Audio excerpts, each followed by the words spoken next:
കർത്താവായ യേശു ക്രിസ്തുവിന്റെ അതിപരിശുദ്ധ നാമം വാഴ്ത്തപ്പെടുമാറാകട്ടെ. കടന്നു വന്നിരിക്കുന്ന എല്ലാവർക്കും ഒരിക്കൽ കൂടി ക്രിസ്തുയേശുവിന്റെ നിസ്തുല്യ നാമത്തിൽ സ്നേഹത്തെയും വന്ദനത്തെയും അറിയിക്കുന്നു. നാം റോമാലേഖന പഠനത്തിലാണല്ലോ ആയിരിക്കുന്നത്.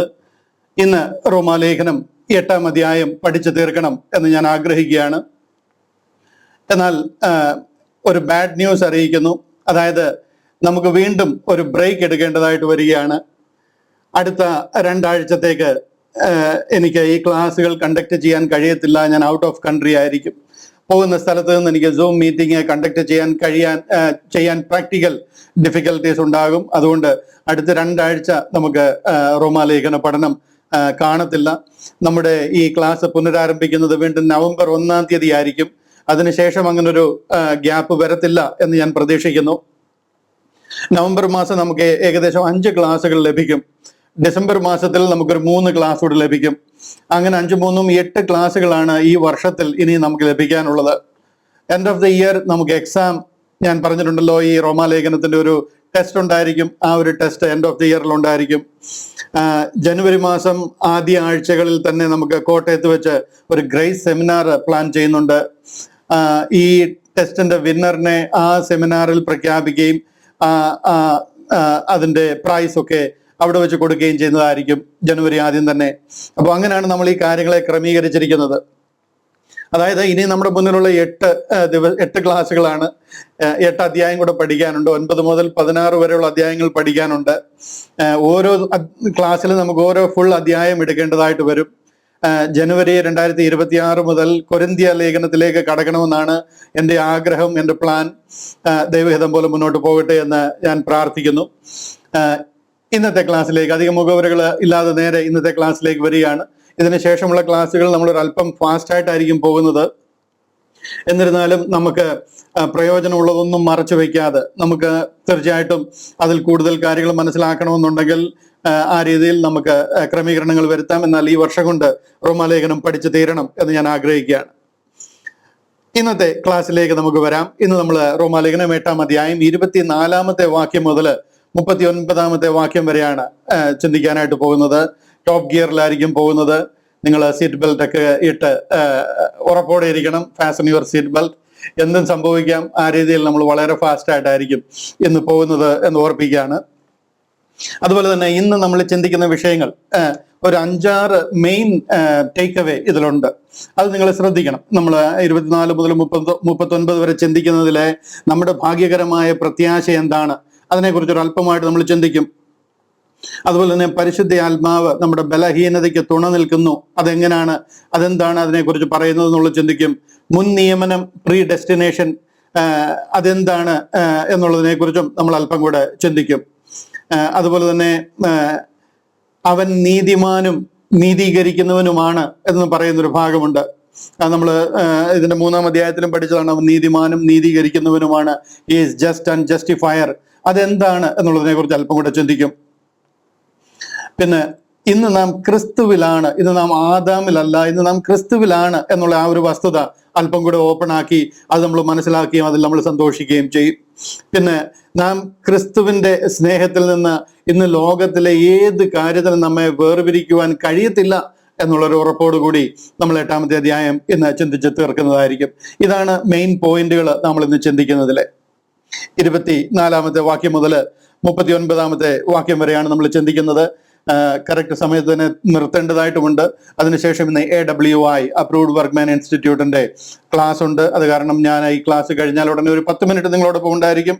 അതിനുശേഷം ആ ക്ലാസ്സിലേക്ക് കയറേണ്ടതാകയാൽ പെട്ടെന്ന് ഇതിൽ നിന്ന് മാറുകയും ചെയ്യും. അങ്ങനെ ഇന്ന് നമ്മൾ 8-ാമത്തെ അധ്യായം പഠിച്ചു തീർക്കണമെന്ന് ഞാൻ വിചാരിക്കുകയാണ്. അടുത്ത ദിവസങ്ങളിൽ ഒന്നുകൂടെ ഒന്ന് റീക്യാപ്പ് ചെയ്തിട്ട് നമ്മൾ 9-ഉം 10-ഉം 11-ഉം ഒക്കെ പഠിക്കും. ഇനിയുള്ള അധ്യായങ്ങൾ വളരെ പെട്ടെന്ന് നമുക്ക് മനസ്സിലാകുകയും ഫാസ്റ്റായിട്ട് നമുക്ക് പഠിച്ചു പോകാൻ കഴിയുന്ന അധ്യായങ്ങളാണ്. അതുകൊണ്ട് ഈ 1 മുതൽ 8 വരെയുള്ള അധ്യായങ്ങളാണ് ഈ റോമാലേഖനത്തിൽ കൂടുതൽ പ്രാധാന്യം. എല്ലാത്തിനും പ്രാധാന്യമുണ്ട്. ഒരു വചനം പോലും മറ്റേ വചനത്തെക്കാൾ പ്രാധാന്യം കുറവുള്ളതല്ല.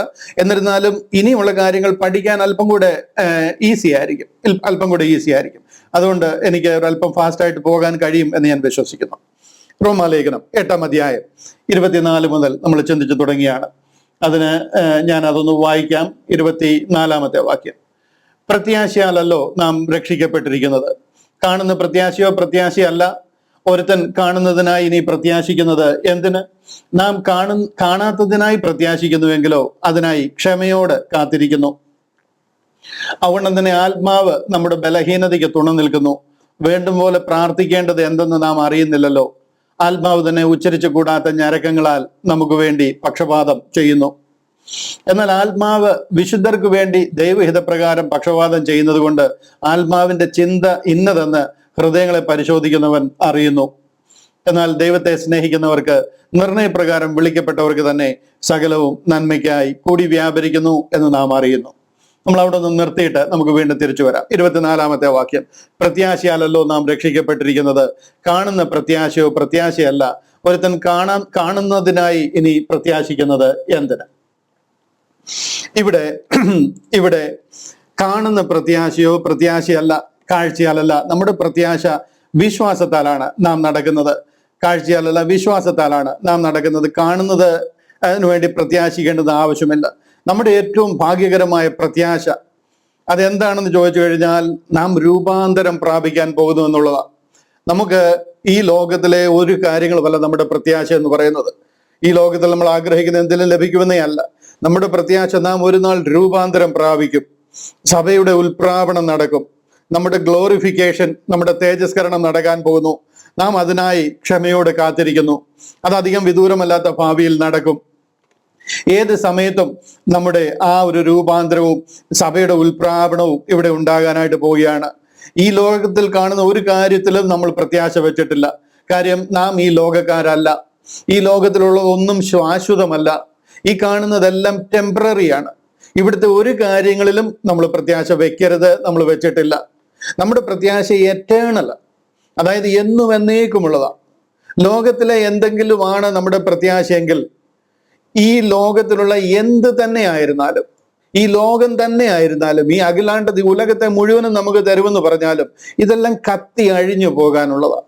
അധികം വിദൂരമല്ലാത്ത ഭാവിയിൽ ഇതെല്ലാം നൊടിയിടയിൽ കത്തി അഴിയുന്നത് പോലെ പോകാനുള്ളതാണ്. അതുകൊണ്ട് ഈ ലോകത്തിലുള്ള ഒരു കാര്യങ്ങളും കിട്ടാൻ വേണ്ടിയിട്ടല്ല നമ്മൾ പ്രത്യാശിക്കുന്നത്. പലർക്കും ഈ ലോകത്തിൽ പ്രത്യാശ വയ്ക്കുന്നവരുണ്ട്. എന്നാൽ നമ്മുടെ പ്രത്യാശ ഈ ലോകത്തിലെ അല്ല. അതിന്റെ ബേസിക്സ് നമുക്ക് മനസ്സിലായിരിക്കുന്നതിനാൽ നമ്മുടെ ആ റാപ്ചർ നാളിലേക്കുള്ള പ്രത്യാശ നമ്മുടെ ഉള്ളിൽ വർദ്ധിച്ചുകൊണ്ടിരിക്കുക. എറ്റേണൽ ഹെവൻലി അബോർഡ്, നമ്മൾ ഇവിടുന്ന് ചേർക്കപ്പെടാൻ പോവുക. നിത്യ സ്വർഗവാസത്തിൽ നാം ആയിരിക്കാൻ പോവുക. നമുക്ക് അവിടെ ആയിരിക്കുമ്പോൾ എങ്ങനെയാണ് ആ നിത്യ സ്വർഗവാസം നമ്മൾ എൻജോയ് ചെയ്യാൻ പോകുന്നതെന്ന് ഒരു പക്ഷത്തുണ്ടെങ്കിൽ ഈ മർത്തിയ ശരീരത്തിൽ നമ്മൾ ആയിരിക്കുമ്പോൾ നമുക്കത് മനസ്സിലാക്കാൻ കഴിയത്തില്ല. എന്നാൽ നമ്മൾ ഈ മർത്തിയ ശരീരത്തിന്റെ ഈ ലിമിറ്റേഷനിൽ നിന്ന് ഒന്ന് മാറി നമുക്ക് ആ തേജസ്കരിക്കപ്പെട്ട ശരീരം കിട്ടിക്കഴിയുമ്പോൾ നാം ദൈവത്തോടൊപ്പം ആയിരിക്കുമ്പോൾ നമുക്ക് കാണാൻ കഴിയും ആ ഭാഗ്യകരമായ അനുഭവം എന്താണെന്നുള്ളത്. നമുക്ക് വർണ്ണിച്ച് തീർക്കാൻ കഴിയത്തില്ല, നമ്മുടെ നാവുകൾക്ക് കഴിയത്തില്ല. അതുപോലെ അനുഗ്രഹീതമായ ഒരു അനുഭവത്തിലേക്കാണ് നാം ചേർക്കപ്പെടാൻ പോകുന്നത്. നമ്മുടെ ഇന്ന് നമ്മൾ ചിന്തിക്കുന്നത് പോലെ ഒരു ചെറിയ പരിമിതമായ ഒരു അനുഭവം അല്ല, ഭയങ്കര അനുഗ്രഹിക്കപ്പെട്ട അനുഭവമാണ്. ഞാൻ കഴിഞ്ഞ ആഴ്ചയിൽ ചില പിക്ചറുകളൊക്കെ കാണിച്ച് ഈ ലോകത്തിന്റെ തന്നെ അഖിലാണ്ടത്തിന്റെ തന്നെ ദൈവം അഖിലാണ്ടത്തെ നമുക്ക് വേണ്ടി സൃഷ്ടിച്ചത് ഈ ഒരു ടൈം പീരീഡിൽ തന്നെ സൃഷ്ടിച്ചിരുന്ന ആ ഒരു അഖിലാണ്ടത്തിന്റെ ഒരു ഗ്ലിംസ് ഒക്കെ ഞാൻ നിങ്ങളെ കാണിക്കാനായിട്ട് ഇടയായി. അതിന്റെയൊക്കെ ഏറ്റവും ഗ്ലോറിഫൈഡ് വേർഷനാണ്. നമ്മൾ അതിനെയൊക്കെ വാഴുന്ന രീതിയിലാണ് നമ്മൾ ആയിരിക്കാൻ പോകുന്നത്. ഹല്ലേലൂയ. ലോകത്തിലെ എന്തെങ്കിലും വേണ്ടി ആയിരുന്നെങ്കിൽ നാം പ്രത്യാശിക്കേണ്ടത് ആവശ്യമില്ല, അതെല്ലാം വിശ്വസിച്ചാൽ മതി. എന്നാൽ ഇത്ര വലിയൊരു പ്രത്യാശ അത് അധികം വിദൂരമല്ലാത്ത ഭാവിയിൽ നടക്കാൻ പോവുക. നൊടിയിടയിൽ നാം രൂപാന്തരം പ്രാപിക്കാൻ പോവുക. നാം ആ കാണാത്തതിനായിട്ടാണ് പ്രത്യാശിക്കുന്നത്. 25-ാമത്തെ വാക്യത്തിൽ പറയുന്നത് നാം കാണാത്തതിനായി പ്രത്യാശിക്കുന്നു, എങ്കിലോ അതിനായി ക്ഷമയോട് കാത്തിരിക്കുന്നു. എത്ര ക്ഷമയോട് നമ്മൾ അതിനുവേണ്ടി കാത്തിരിക്കുക. നമുക്ക് ഒരു അസഹിഷ്ണുത ആ വിഷയത്തിൽ ഉണ്ടാകുന്നില്ല. കാര്യം നമുക്ക് ഇവിടെ നിന്ന് മാറ്റപ്പെട്ട് കഴിഞ്ഞാൽ, അല്ലെന്നുണ്ടെങ്കിൽ കർത്താവിന്റെ വരവായി കഴിഞ്ഞാൽ എല്ലാം അങ്ങോട്ടാ ചേർക്കപ്പെടുന്നത് എന്നുള്ളൊരു 100% ആഷ്വറൻസ് നമുക്ക് ലഭിച്ചിരിക്കുക. ആ ആഷ്വറൻസ് നമുക്കുള്ളത് കൊണ്ട് നമ്മൾ അതിനായിട്ട് ക്ഷമയോട് കാത്തിരിക്കുക. എന്നാൽ ഇന്ന് ക്രിസ്തീയ ഗോളത്തെ നോക്കിക്കഴിഞ്ഞാൽ ആ പ്രത്യാശ നഷ്ടപ്പെട്ട ക്രിസ്തീയ സമൂഹത്തെയാണ് നാം ചുറ്റുപാടും കാണുന്നത്. കാരണം എന്താന്ന് ചോദിച്ചു കഴിഞ്ഞാൽ അവർക്ക് റാപ്ചർ എന്താണെന്നേ അറിയത്തില്ല.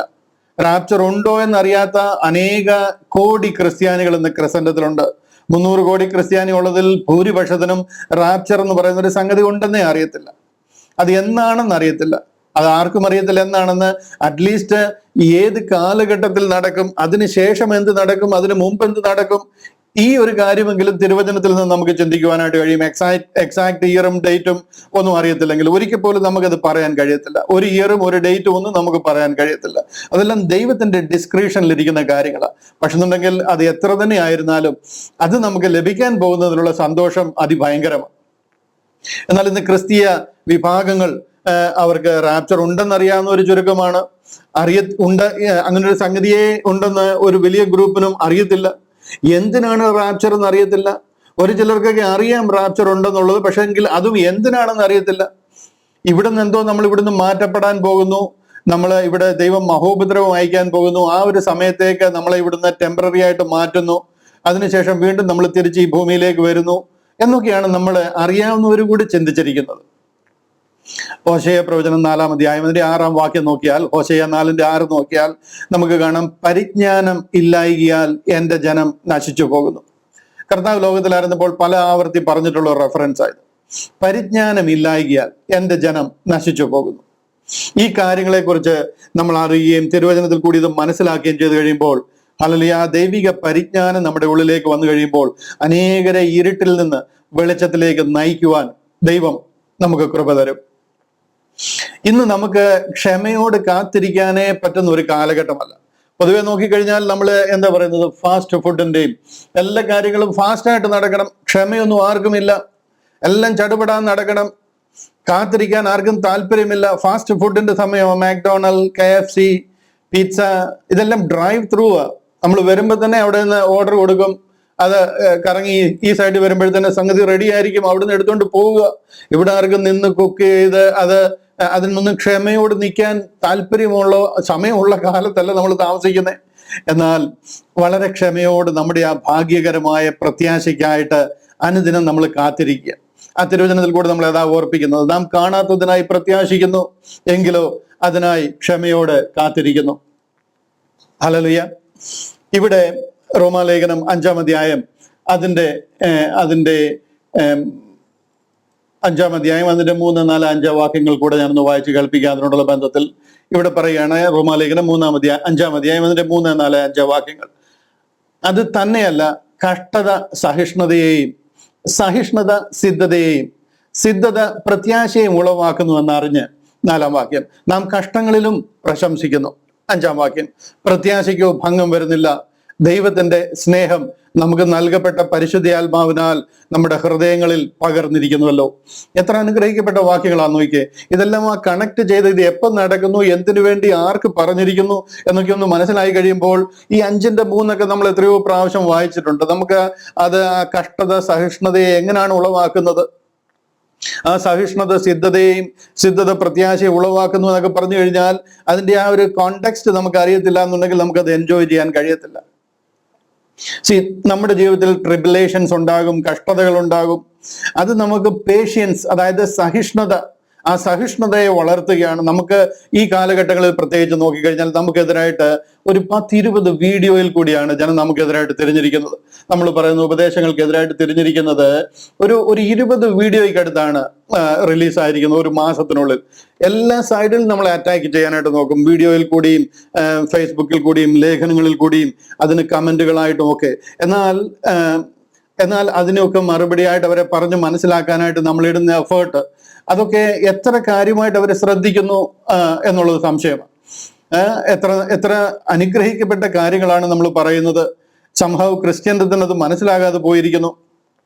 പക്ഷെ എന്നിരുന്നാലും എനിക്ക് തോന്നുന്നില്ല ഇത് എത്ര പഠിപ്പിച്ചെന്ന് പറഞ്ഞു കഴിഞ്ഞാൽ കാര്യം ഇതിന്റെ എല്ലാം പുറകിൽ ചരട് വലിച്ചുകൊണ്ടിരിക്കുന്നത് സാത്താനാണ്. അതുകൊണ്ട് ഇത് എത്ര പറഞ്ഞു കൊടുത്താലും ആ പ്രസ്ഥാനങ്ങളെ വളർത്താനും അതിന്റെ പിന്നിൽ പ്രവർത്തിക്കുവാനും ഒക്കെ നിൽക്കുന്ന ആൾക്കാർക്ക് ഇത് മനസ്സിലാകത്തില്ല. അവർ നമ്മളെ ഉപദ്രവിച്ചുകൊണ്ടേയിരിക്കും. ഇന്നെന്നല്ല, ഉപദ്രവം കർത്താവിന്റെ നാൾ വരെയും നമ്മളെ ഉപദ്രവിച്ചുകൊണ്ടേയിരിക്കും. ട്രിബുലേഷൻസ്, ഇങ്ങനെയുള്ള ഈ കാര്യങ്ങൾ നമുക്ക് വളരെ കോമൺ ആയിട്ട് വരും എന്നുള്ളത് നമ്മൾ ആദ്യമേ മനസ്സിലാക്കണം. അങ്ങനെ വരുന്ന കഷ്ടങ്ങൾ അല്ലെങ്കിൽ ഇതുപോലുള്ള പ്രയാസങ്ങൾ അത് നമ്മുടെ സഹിഷ്ണുതയെ വർദ്ധിപ്പിക്കുന്നതിനിടയായിത്തീരും. 3-ാം വാക്യം നമ്മൾ അങ്ങനെ വായിച്ചത്. അതിന്റെ 3-ാമത്തെ വാക്യം, അത് തന്നെയല്ല, കഷ്ടത സഹിഷ്ണുതയെയും, സഹിഷ്ണുത സിദ്ധതയെയും. സിദ്ധത എന്ന് പറയുന്നത് ഒരു എക്സ്പീരിയൻസാണ്. പ്രാക്ടിക്കലി നമ്മൾ അതുമായിട്ട് അനുഭവിച്ച് അത് നമ്മൾ അങ്ങ് എക്സ്പീരിയൻസ്ഡ് ആകുക. അതായത് കഷ്ടത വരുന്നത് നമുക്ക് സഹിഷ്ണുതയാകും. ആ സഹിഷ്ണുത പിന്നെ നമ്മുടെ ജീവിതത്തിന്റെ ഒരു ഭാഗമായിട്ട്, ആ ഒരു സിദ്ധതയായിട്ട്, ആ ഒരു എന്താ പറയുന്ന ഒരു എക്സ്പീരിയൻസ് ആയിട്ട് മാറുക. അങ്ങനെ വരുന്ന ആ ഒരു എക്സ്പീരിയൻസ് നമ്മുടെ പ്രത്യാശയെ വർദ്ധിപ്പിക്കുക. സിദ്ധത പ്രത്യാശയും ഉളവാക്കുന്നു എന്നറിഞ്ഞ് ഹല്ലേലൂയ നാം കഷ്ടങ്ങളിലും സന്തോഷിക്കുന്നു. 4-ാമത്തെ വാക്യം, നാം കഷ്ടങ്ങളിലും പ്രശംസിക്കുന്നു. കാര്യം ഈ കഷ്ടങ്ങളൊക്കെ വരുമ്പോൾ നമുക്ക് പ്രശംസയാണ്, നമുക്ക് സന്തോഷമാണ്. എന്നെക്കുറിച്ച് പ്രത്യേകിച്ച് പറഞ്ഞു കഴിഞ്ഞാൽ ഈ കഴിഞ്ഞ ഒരു മാസം ഞാൻ ഏറ്റവും സന്തോഷിച്ച മാസങ്ങളാണ്. കാര്യം ഇത്രയും പ്രശ്നങ്ങൾ നമുക്കെതിരായിട്ട് ഉന്നയിക്കുമ്പോൾ അവർക്കൊക്കെ ഈ കാര്യം പറഞ്ഞ് മനസ്സിലാക്കി കൊടുക്കുവാനും അവരെ ശ്രദ്ധിക്കുന്ന ആൾക്കാർക്ക് കൂടെ ഈ സത്യം മനസ്സിലാക്കി കൊടുക്കാൻ നമുക്ക് അവസരം ലഭിക്കുന്നല്ലോ എന്നോർക്കുമ്പോൾ ഒരു പ്രത്യേക എനർജി, ഒരു പ്രത്യേക ശക്തി ദൈവം എൻ്റെ മേൽ പകരുന്നത് എനിക്ക് മനസ്സിലാക്കുവാനായിട്ട് കഴിയുന്നുണ്ട്. ഞാനത് എൻ്റെ കാര്യമാണ് പറയുന്നത്. ഗേറ്റ് മിനിസ്ട്രീസ്, ഈ ഗ്രേസ് ഗോസ്പൽ പ്രസിദ്ധമാക്കുന്ന നമ്മുടെ അനേക ലീഡേഴ്സ് ഉണ്ട്. ഓരോ ദേശത്തിന്റെയും ലീഡേഴ്സായിട്ട് നിൽക്കുന്നവരുണ്ട്. അവരൊക്കെ കടന്നു പോകുന്ന ഒരു വലിയ ഒരു കഷ്ടത്തിന്റെ അവസരങ്ങളിൽ കൂടെ കടന്നു പോയിക്കൊണ്ടിരിക്കുന്ന ഒരു സമയമാണ്. അവരൊക്കെ അവരുടെ കൂടെ ഉള്ളവരെ, അവർ ലീഡ് ചെയ്യുന്ന സഭകളെ ഒക്കെ ഉറപ്പിച്ചു നിർത്താനായിട്ട് ഈ സഹിഷ്ണുതയോട് അത് അവർ ദൈനംദിന ജീവിതത്തിൽ അത് സിദ്ധതയിലേക്ക് മാറുകയും അത് പ്രത്യാശയെ അവരിൽ ഉളവാക്കുകയും, ഞാൻ അവരോടൊക്കെ സംസാരിക്കുമ്പോൾ അവരിൽ നിന്ന് കേൾക്കുന്ന വാക്കുകൾ കേൾക്കുമ്പോൾ ഈ ലോകം മുഴുവനും നമുക്കെതിരെ തിരിഞ്ഞാലും, ആകാശം ഇടിഞ്ഞ് തലേ വീണെന്ന് പറഞ്ഞാലും ഹല്ലേലൂയ ഇതാണ് സത്യം, ഇതിനു വേണ്ടി ജീവകാലം മുഴുവൻ നിൽക്കും എന്നൊക്കെയുള്ള വാക്ക് കേൾക്കുമ്പോൾ, അന്യോന്യം ആ ഒരു സാക്ഷ്യം കേൾക്കുമ്പോൾ എല്ലാവരുടെയും പ്രത്യാശ വർദ്ധിക്കുന്നതിനായിട്ട് ഇടയായി തീരും എന്ന് ഞാൻ ഓർപ്പിക്കുകയാണ്. ഹല്ലേലൂയ. നമുക്ക് ഈ ലോകത്തിൽ പ്രോബ്ലം ഉണ്ടാകുമെന്നുള്ളത് ശരിയാ. ഒന്ന് തീരുമ്പോൾ അടുത്ത പ്രോബ്ലം ഡെവലപ്പ് ആയിക്കൊണ്ടേയിരിക്കും. സത്യം അനുസരിച്ചാൽ ലോകം നമ്മളെ പകയ്ക്കും. കാര്യം ലോകത്തിന് എതിരായിട്ടുള്ള ഒരു സുവിശേഷമാണ് നമ്മൾ ഈ പ്രസിദ്ധമാക്കിക്കൊണ്ടിരിക്കുന്നത്. പക്ഷെ നമ്മൾ കഷ്ടത്തിലും പ്രശംസിച്ചുകൊണ്ടേയിരിക്കും. കാര്യം നമുക്ക് ഈ കഷ്ടം ഒരു പ്രശ്നമല്ല, നാം സ്വർഗത്തിലേക്ക് പോകാനുള്ളവരാ. നമുക്ക് ഈ കാലത്തിലെ കഷ്ടം എന്ന് പറയുന്ന ഒരു ചെറിയ ടൈം പീരീഡാണ്. നമ്മൾ നിത്യതയുമായിട്ട് കമ്പയർ ചെയ്യുമ്പോഴത്തേന് ഇവിടുത്തെ കഷ്ടങ്ങൾ സാരമില്ല എന്ന് നമുക്ക് മനസ്സിലാക്കുവാൻ കഴിയുന്ന ഒരു ചെറിയ ടൈം പീരീഡിലേക്കുള്ള ചെറിയ കഷ്ടങ്ങളാണ്. കാര്യം നമ്മളതിനെ നമ്മുടെ ഭാഗ്യകരമായ പ്രത്യാശയുമായിട്ടാണ് കമ്പയർ ചെയ്യുന്നത്. We have a great hope of meeting our Lord one day soon. വനമേഘങ്ങളിൽ കർത്താവിനെ നമ്മൾ കാണുവാനായിട്ട് പോകുക. നമ്മുടെ സ്വന്തം കണ്ണാൽ, അന്യനല്ല, എൻ്റെ സ്വന്തം കണ്ണാൽ ഞാൻ അവനെ കാണും. ആ ഒരു വലിയ പ്രത്യാശയാണ് നമുക്ക് തന്നിരിക്കുന്നത്. ആ പ്രത്യാശയോടുള്ള ബന്ധത്തിൽ ഞാനൊരു വാക്യം കൂടെ കാണിച്ച് നിങ്ങളെ അതിലൊന്ന് ഉറപ്പിച്ചിട്ട് നമുക്ക് മുന്നോട്ട് പോകാം. തെസ്സലോനിക്കർക്ക് എഴുതിയ 2-ാമത്തെ ലേഖനം 1-ാം അധ്യായം അതിന്റെ 4 മുതലുള്ള ചില വാക്യങ്ങൾ ഞാനത് വായിച്ച് കേൾപ്പിക്കാം. 2 തെസ്സലോനിക്കർ 1-ാം അധ്യായം 4 മുതൽ 10 വരെയുള്ള വാക്യങ്ങൾ. അവിടെ പറയാണ്, അതുകൊണ്ട് നിങ്ങൾ സഹിക്കുന്ന സകല ഉപദ്രവങ്ങളിലും കഷ്ടങ്ങളിലുമുള്ള നിങ്ങളുടെ സഹിഷ്ണുതയും വിശ്വാസവും നിമിത്തം ഞങ്ങൾ ദൈവത്തിന്റെ സഭകളിൽ നിങ്ങളെ ചൊല്ലി പ്രശംസിക്കുന്നു. പൗലോസ് അപ്പോസ്തലൻ തെസ്സലോനിക്കയിലെ സഭയ്ക്ക് എഴുതുക. ഏറ്റവും കഷ്ടപ്പാട് സഹിച്ച സഭകൾ ഒന്നാണ് ഈ തെസ്സലോനിക്കയിലെ സഭ. അവിടെ അവരെ ഉപദ്രവിക്കുകയും അവരെ അനുദിനം കഷ്ടങ്ങൾ സഹിക്കുകയും ചെയ്യുന്നതിന് അവരെ പ്രശംസിച്ച് ഈ കാര്യങ്ങളൊക്കെ ഉണ്ടാകുമ്പോഴും അവരുടെ ആ സഹിഷ്ണുതയും അവരുടെ ആ വിശ്വാസവും ഒക്കെ കണ്ട് ഞങ്ങൾ ദൈവത്തിന്റെ സഭകളിൽ നിങ്ങളെ ചൊല്ലി പ്രശംസിക്കുന്നു എന്ന് പറയുക. അടുത്ത വാക്യം ശ്രദ്ധിച്ചേ. അത് നിങ്ങൾ കഷ്ടപ്പെടുവാൻ ഹേതുവായിരിക്കുന്ന ദൈവരാജ്യത്തിന് നിങ്ങളെ യോഗ്യന്മാരായി എണ്ണും എന്നിങ്ങനെ ദൈവത്തിന്റെ നീതിയുള്ള വിധിക്ക് അടയാളമാകുന്നു. നിങ്ങൾ അനുഭവിക്കുന്ന കഷ്ടം എന്തിന്റെ അടയാളമാണെന്നറിയാമോ? ദൈവരാജ്യത്തിന് നിങ്ങളെ യോഗ്യന്മാരായി എണ്ണും എന്നുള്ളതിന്റെ ഒരു കൺഫർമേഷൻ, ആ ഒരു അടയാളമാണ് നിങ്ങൾ ആ സഹിക്കുന്ന കഷ്ടതകൾ. ഹല്ലേലൂയ. തെസ്സലോനിക്കർക്ക് പൗലോസ് അപ്പോസ്തലൻ എഴുതിയിരിക്കുക, കർത്താവായ യേശു തന്റെ ശക്തിയുള്ള ദൂതന്മാരുമായി സ്വർഗത്തിൽ നിന്ന് അഗ്നിജ്വാലയിൽ പ്രത്യക്ഷനായി. ഇത് ഏതാണെന്നറിയാമോ? ഈ 2 തെസ്സലോനിക്ക ലേഖനം കർത്താവിന്റെ 2-ാം വരവിനെ കുറിച്ച് പറഞ്ഞിരിക്കുന്നതാണ്. 1-ാമത്തെ തെസ്സലോനിക്ക ലേഖനം കർത്താവിന്റെ 1-ാം വരവ്, അതായത് വാനമേഘങ്ങളിലെ പ്രത്യക്ഷതയെ കുറിച്ച്, റാപ്ചറിനെ കുറിച്ച് പറഞ്ഞിരിക്കുന്ന 1-ാമത്തെ ലേഖനം. 2-ാമത്തെ ലേഖനം മുഴുവനും പറഞ്ഞിരിക്കുന്നത് 2-ാം വരവിനെ കുറിച്ച്. രാജാതിരാജാവായിട്ട് ഈ ലോകത്തെ വാഴുവാൻ കർത്താവ് തന്റെ ദൂതന്മാരുമായി ഒലിവ് മലയിലേക്ക് ഇറങ്ങി വരുന്ന ആ വരവിനെ കുറിച്ചാണ് പറഞ്ഞിരിക്കുന്നത്. അതാണ് ഇവിടെ ഈ പറയുന്നത്. കർത്താവായ യേശു തന്റെ ശക്തിയുള്ള ദൂതന്മാരുമായി സ്വർഗത്തിൽ നിന്ന് അഗ്നിജ്വാലയിൽ പ്രത്യക്ഷനായി. കർത്താവിന്റെ ആ മഹത്വ പ്രത്യക്ഷതയാ വരുമ്പോൾ ദൈവത്തെ അറിയാത്തവർക്കും, അതായത് നമ്മൾ ഇന്ന് പറയുമ്പോൾ നമ്മളെ ആക്ഷേപിച്ച് നടക്കുന്നവരുണ്ടല്ലോ, നിങ്ങൾ പറയുന്നത് ശരിയല്ല, നിങ്ങളെന്തോ കൾട്ടാണ്, നിങ്ങൾ പറയുന്നത് ദുരുപദേശമാണ് എന്നൊക്കെ പറഞ്ഞിട്ട് സമ്പ്രദായങ്ങളെയും പിതാക്കന്മാരുടെ പാരമ്പര്യത്തെയും ഒക്കെ കൊണ്ട് നടക്കുന്ന ആൾക്കാരുണ്ടല്ലോ. ദൈവത്തെ അറിയാത്തവർ, അതായത് ഈ സത്യവചനം മനസ്സിലാക്കാത്തവർക്കും നമ്മുടെ കർത്താവായ യേശുവിന്റെ സുവിശേഷം അതേതാ? യേശു ക്രിസ്തുവിന്റെ സുവിശേഷം ഏതാ? കർത്താവ് നമ്മുടെ പാപങ്ങൾക്ക് വേണ്ടി തിരുവെഴുത്തുകളും പ്രകാരം മരിച്ചു എന്നുള്ളത്. ആ കർത്താവിന്റെ സുവിശേഷം അനുസരിക്കാത്തവർക്കും പ്രതികാരം കൊടുക്കുമ്പോൾ എങ്ങനെ പ്രതികാരം കൊടുക്കും?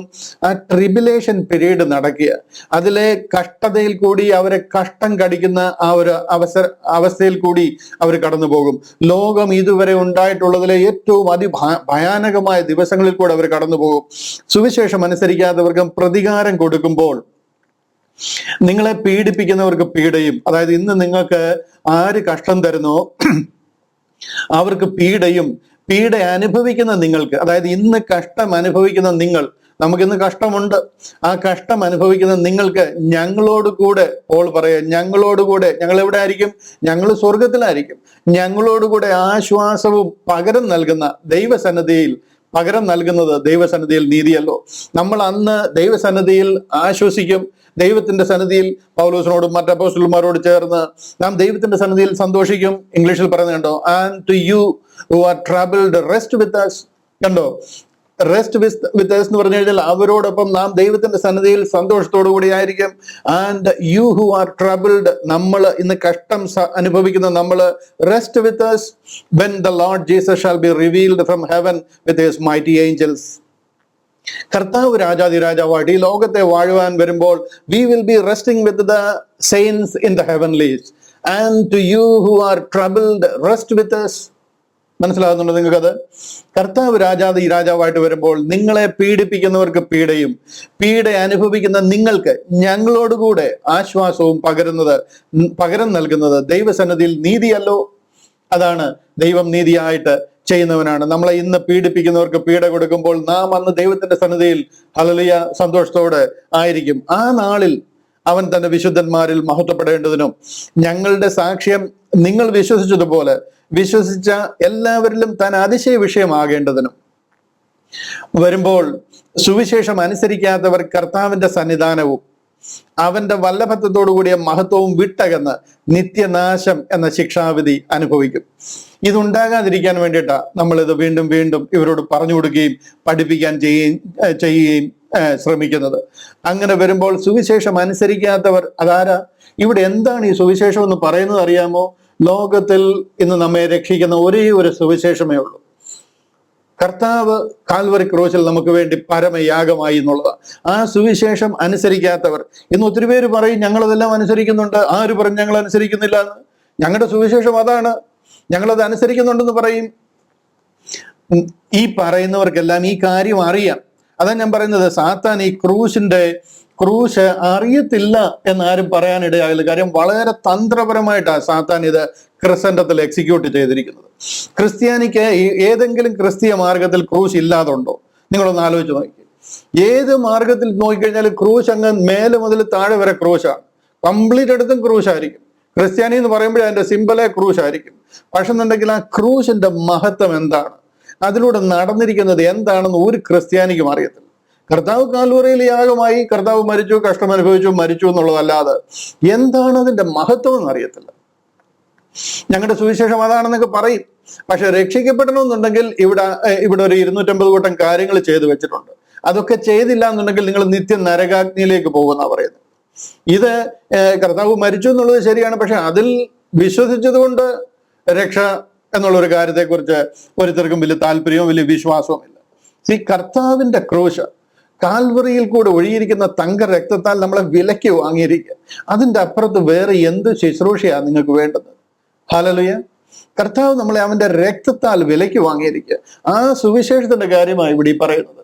ആ സുവിശേഷം അനുസരിക്കാത്തവർ കർത്താവിന്റെ സന്നിധാനവും അവന്റെ വല്ലഭത്വത്തോടു കൂടിയ മഹത്വവും വിട്ടകന്ന് നിത്യനാശം എന്ന ശിക്ഷാവിധി അനുഭവിക്കും. ഇത് എത്ര നാളത്തേക്കാ? This is never ending. ഇത് എറ്റേണൽ. ആ കഷ്ടത അനുഭവിക്കുവാൻ, അവിടെ കിടന്ന കഷ്ടത അനുഭവിക്കുമ്പോൾ നമ്മള് അനുതപിച്ചിട്ട് ഒരു പ്രയോജനവും. ഈ കാലഘട്ടത്തിലാണ് രക്ഷ നമുക്ക് വേണ്ടി ഒരുങ്ങിയിരിക്കുന്നത്. അത് നമ്മൾ മനസ്സിലാക്കിയില്ല എന്നുണ്ടെന്നുണ്ടെങ്കിൽ ഈ സമയത്ത് പ്രസ്ഥാനങ്ങളുടെയും പിതാക്കന്മാരുടെ സമ്പ്രദായങ്ങളുടെയും ഒക്കെ പുറകെ നമ്മൾ പോയിട്ടുണ്ടെന്നുണ്ടെങ്കിൽ നമ്മൾ നിത്യ നരകാഗ്നിയിലേക്ക് പോകേണ്ടതായിട്ട് വരും. ഹല്ലേലൂയ. ഞാൻ അവിടെ പറഞ്ഞങ്ങ് മാറുക, നമുക്ക് സമയം അധികമില്ലാത്തതുകൊണ്ട്. 8-ാം അധ്യായത്തിന്റെ 26-ാം വാക്യം, അതുകൊണ്ട് തന്നെ ആത്മാവ് നമ്മുടെ ബലഹീനതയ്ക്ക് തുണ നിൽക്കുന്നു. റോമാലേഖനമാ 8-ാം അധ്യായം അതിന്റെ 26-ാം വാക്യത്തിലേക്ക് വന്നിരിക്കുക. 24, 25 നമ്മൾ ചിന്തിച്ച് 26-ലേക്ക് കയറുക. അതുകൊണ്ട് തന്നെ ആത്മാവ് നമ്മുടെ ബലഹീനതയ്ക്ക് തുണ നിൽക്കുന്നു. വേണ്ടും പോലെ പ്രാർത്ഥിക്കേണ്ടത് എന്തെന്ന് നാം അറിയുന്നില്ലല്ലോ. ആത്മാവ് തന്നെ ഉച്ചരിച്ചു കൂടാത്ത ഞരക്കങ്ങളാൽ നമുക്ക് വേണ്ടി പക്ഷപാതം ചെയ്യുന്നു.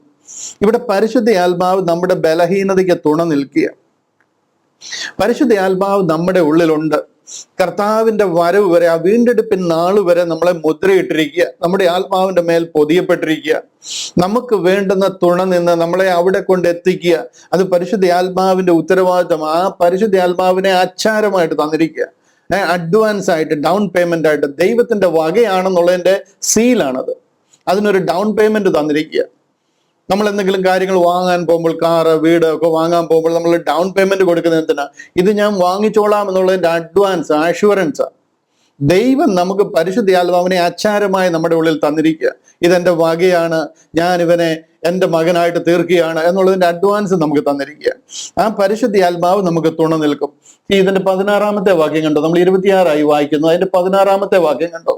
അവിടെ പറയുക, നാം ദൈവത്തിന്റെ മക്കളെന്ന് ആത്മാവ് താനും നമ്മുടെ ആത്മാവോടുകൂടെ സാക്ഷ്യം പറയുന്നു. ഇടയ്ക്കിടയ്ക്ക് നമ്മളോട് ഇങ്ങനെ പറഞ്ഞുകൊണ്ടേയിരിക്കും, നമുക്കതിങ്ങനെ ബോധ്യം വരുത്തിക്കൊണ്ടിരിക്കും. നാം ദൈവത്തിന്റെ മക്കളാണ്, നാം ദൈവത്തിന്റെ മക്കളാണെന്ന് പരിശുദ്ധ ആത്മാവ് നമ്മുടെ ആത്മാവിനോട് സാക്ഷ്യം പറയും. ഹല്ലേലൂയ. അങ്ങനെ നമ്മളെ അതിൽ ഉറപ്പിച്ച് ആ ദൈവവചനത്തിന്റെ പ്രത്യാശയിൽ നമ്മളെ നടത്തുക. 26-ാമത്തെ വാക്യത്തിൽ പറയുന്നത്, വേണ്ടും പോലെ പ്രാർത്ഥിക്കേണ്ടത് ഇന്നതെന്ന് എന്തെന്ന് നാം അറിയുന്നില്ലല്ലോ. അതെന്താ നമുക്കറിയാത്തെ കാര്യം? എന്താണെന്ന് ചോദിച്ചു കഴിഞ്ഞാൽ, നമുക്ക് വേണ്ടുന്നത് പോലെ കാര്യങ്ങൾ മനസ്സിലായിട്ടില്ല. വേണ്ടുന്നത് പോലെ ഒരു മെച്യൂരിറ്റിയിലേക്ക്, ഒരു ആത്മീക മെച്യൂരിറ്റിയിലേക്ക് നമ്മൾ വന്നിട്ടില്ല. അതുകൊണ്ട് ആത്മാവ് തന്നെ ഉച്ചരിച്ചുകൂടാത്ത ഞരക്കങ്ങളാൽ നമുക്ക് വേണ്ടി പക്ഷപാതം ചെയ്യുന്നു. വേണ്ടുന്നത് പോലെ പ്രാർത്ഥിക്കേണ്ടത് എന്താണെന്ന് നാം അറിയുന്നില്ലല്ലോ. നമ്മുടെ പ്രാർത്ഥന എന്ന് പറയുന്നത് നമുക്ക് എല്ലാവർക്കും അറിയാം എന്താണെന്നുള്ളത്.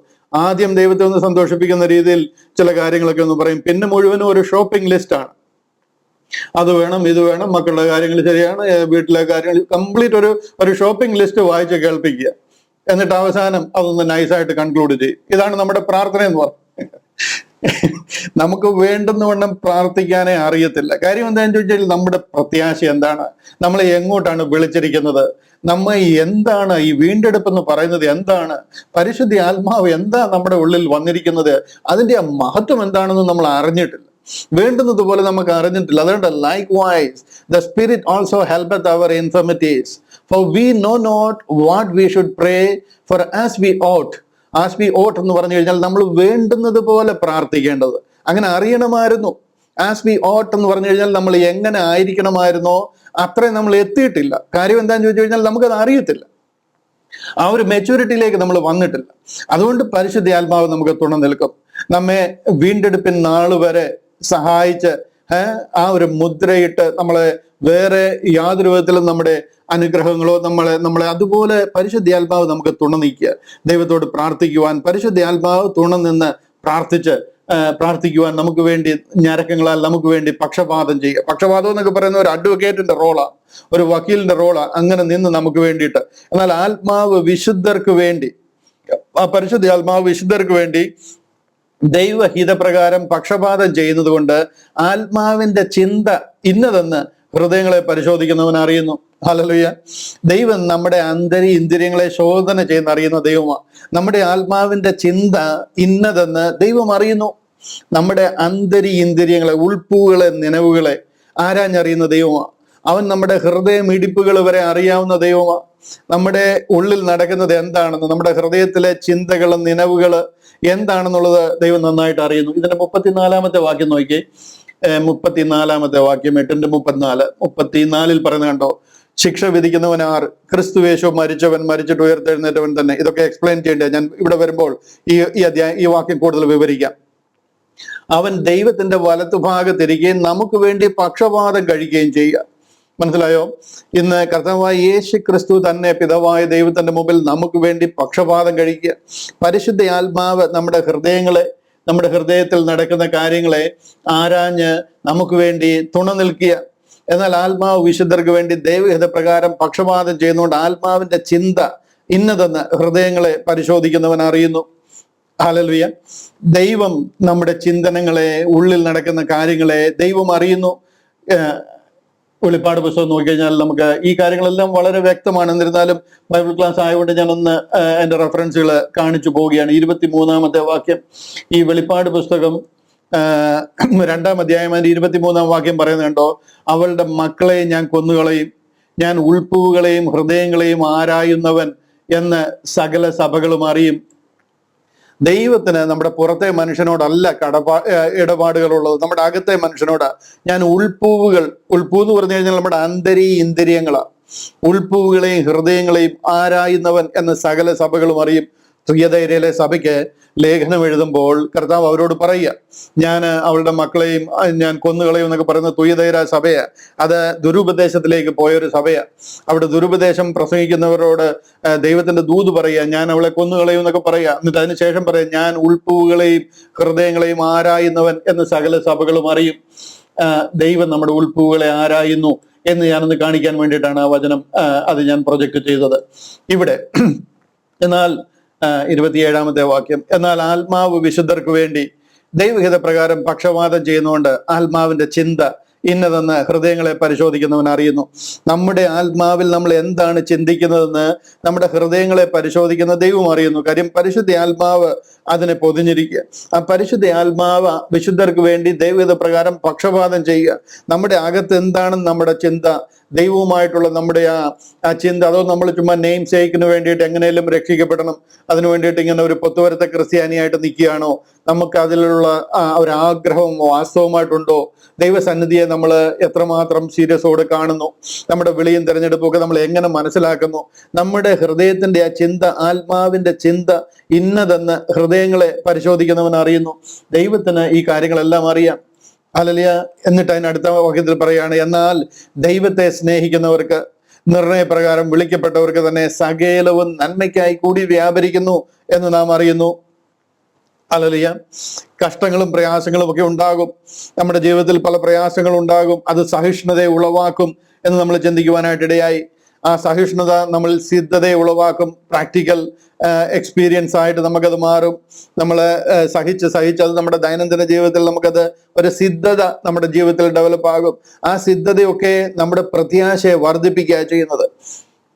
നമുക്കറിയാം. അതുകൊണ്ടാണ് പല പാട്ടുകൾ ക്രിസ്തീയ ആരാധനയിലൊക്കെ പാടുന്ന അനേക പാട്ടുകളുണ്ട്. പക്ഷെ ഉണ്ടെങ്കിൽ ഇതിന്റെ ആ ഒരു വാസ്തവം എന്താണ്, നമ്മുടെ വിളി എന്താണ്, തിരഞ്ഞെടുപ്പ് എന്താണെന്ന് ജനത്തിന് മനസ്സിലാകാത്തത് കൊണ്ട് നമ്മളെ മണവാട്ടിയായിട്ടും നമ്മളെ കാന്തയായിട്ടും ഒക്കെ കണ്ടാണ് ഈ പാട്ടുകളൊക്കെ എഴുതിയിരിക്കുന്നതെങ്കിലും അവരുടെ ഉള്ളിലുള്ള ആ ഒരു പ്രത്യാശയാണ് കാണിക്കുന്നത്. കാന്തനെ കാണുവാൻ ആർത്തി വളരുന്നേ എന്നൊക്കെയുള്ള പാട്ടൊക്കെ പാടുന്നത് നമ്മുടെ രാജാവിനെ, അതായത് നമ്മുടെ നമ്മെ ചേർപ്പാൻ വരുന്ന കിങ് ഓഫ് കിങ്സ്, കർത്താവിനെ എതിരേൽപ്പാൻ ഉള്ള ആ ഒരു പ്രത്യാശ നമ്മുടെ ഉള്ളിൽ വർദ്ധിക്കുക.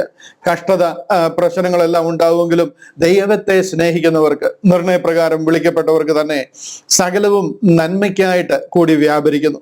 നമുക്ക് പ്രയാസം ഉണ്ടാകും എന്നുള്ളത് ശരിയാ, കഷ്ടങ്ങൾ ഉണ്ടാകും എന്നുള്ളത് ശരിയാ. നമ്മുടെ ദൈനംദിന ജീവിതത്തിൽ പലവിധമായ പ്രയാസങ്ങൾ ഉണ്ടായിക്കൊണ്ടേയിരിക്കും. എന്നിരുന്നാലും ഈ 28-ാമത്തെ വാക്യം, 8:28, റോമൻസ് 8:28, ഇത് നമ്മുടെ ഒരു ആപ്തവാക്യമായിരിക്കണം. ഇതിനെ നമ്മൾ കാണാതെ പഠിക്കണം. എന്ത് പ്രശ്നങ്ങൾ വന്നു കഴിഞ്ഞാലും നിർണയപ്രകാരം വിളിക്കപ്പെട്ടവർ അതാരാ? ഞാനും നിങ്ങളുമാണ്. നമ്മളെ ദൈവ നിർണയമായിരുന്നു. ആ നിർണയപ്രകാരം നമ്മളെ വിളിച്ചിരിക്കുക. എന്നാൽ ദൈവത്തെ സ്നേഹിക്കുന്നവർക്ക്, നിർണയപ്രകാരം വിളിക്കപ്പെട്ടവർക്ക് തന്നെ സകലതും നന്മയ്ക്കായി കൂടി വ്യാപരിക്കുന്നു. എന്ത് പ്രയാസങ്ങൾ ഉണ്ടായിക്കഴിഞ്ഞാലും ദൈനംദിന ജീവിതത്തിൽ നമ്മുടെ ഓരോരോ വിഷയങ്ങളോടുള്ള ബന്ധത്തിൽ, നമ്മുടെ പേഴ്സണൽ ആവശ്യങ്ങളിൽ ഒക്കെ നമുക്കുണ്ടാകുന്ന ഒരു പ്രയാസങ്ങളുണ്ട്. ഇതിനെ എല്ലാം ഓരോന്നോരോന്നായിട്ട് സാത്താൻ കൊണ്ടുവരുന്ന പ്രയാസങ്ങളാണ്. മനസ്സിലായോ? പക്ഷെ ഇതെല്ലാം they all work together for good. നമുക്ക് അത് നിർണയപ്രകാരം വിളിക്കപ്പെട്ടവർക്ക് അത് നന്മയ്ക്കായിട്ട് കൂടി വ്യാപരിക്കും. എന്നാൽ നഷ്ടപ്പെട്ടു പോയവർക്ക് ഇങ്ങനല്ല. അത് അവർക്ക് നന്മയ്ക്കായിട്ട് കൂടി വ്യാപരിക്കത്തില്ല. അവരെ അത് നിത്യശിക്ഷാവിധിയിലേക്ക് നയിക്കുന്നത്. നമ്മുടെ ഒരു പ്രത്യാശ ഇതാണ്. ഈ പലവിധമായ പ്രയാസങ്ങൾ ഉണ്ടാവുമെങ്കിലും അതെല്ലാം ദൈവത്തെ സ്നേഹിക്കുന്നവർക്ക് അത് നന്മയ്ക്കായിട്ട് കൂടി വ്യാപരിക്കും എന്ന് പറഞ്ഞ് ഞാൻ ആ ഭാഗത്തുനിന്ന് മാറുക. 24 മുതൽ 28 വരെ നമ്മുടെ പ്രത്യാശയെ ഉണർത്തിക്കുന്ന ഒരു ഭാഗം. പരിശുദ്ധ ആത്മാവ് നമുക്ക് നമ്മുടെ ഇൻഫർമിറ്റീസ്, അതിന് തുണ നിൽക്കുന്ന ഒരു കാര്യം പറഞ്ഞ് ആ 28-ാമത്തെ വാക്യം കൊണ്ട് അത് തീർന്ന് 29-ാമത്തെ വാക്യത്തിലേക്ക് കയറുക.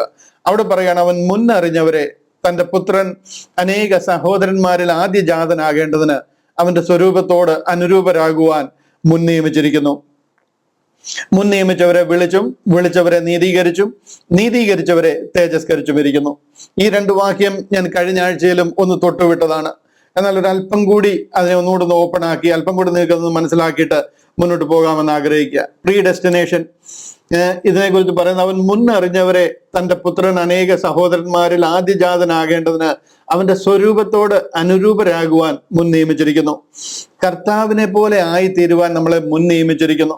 ഇതിന്റെ അർത്ഥം ഒരു ചിലരെ ദൈവം മുൻ നിയമിച്ചിരിക്കുന്നു, ബാക്കിയുള്ളവരെ മുൻ നിയമിച്ചിട്ടില്ല.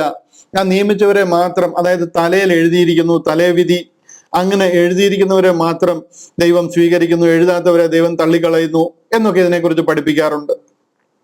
എന്നാൽ അത് ദൈവനീതിയല്ല, അത് ദൈവവചനത്തിന് നിരക്കുന്നതല്ല.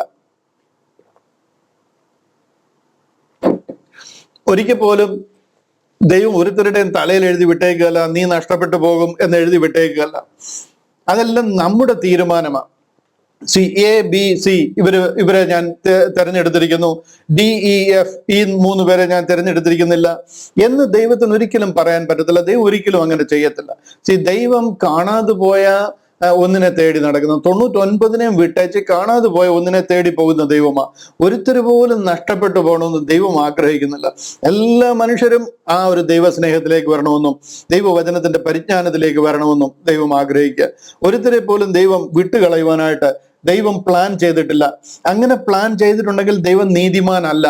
അങ്ങനെ ഒരാളെ നാശത്തിന് വേണ്ടി ദൈവം വിധിച്ചിട്ട് അവൻ എന്തുകൊണ്ട് നശിച്ചു പോയി എന്ന് ദൈവത്തിന് അവിടെ ചിലപ്പോൾ ചോദിക്കാൻ പറ്റത്തില്ല. അവൻ ദൈവത്തിന്റെ സിംഹാസനത്തിന് മുൻപാകെ നിൽക്കേണ്ടതായിട്ട് വരും.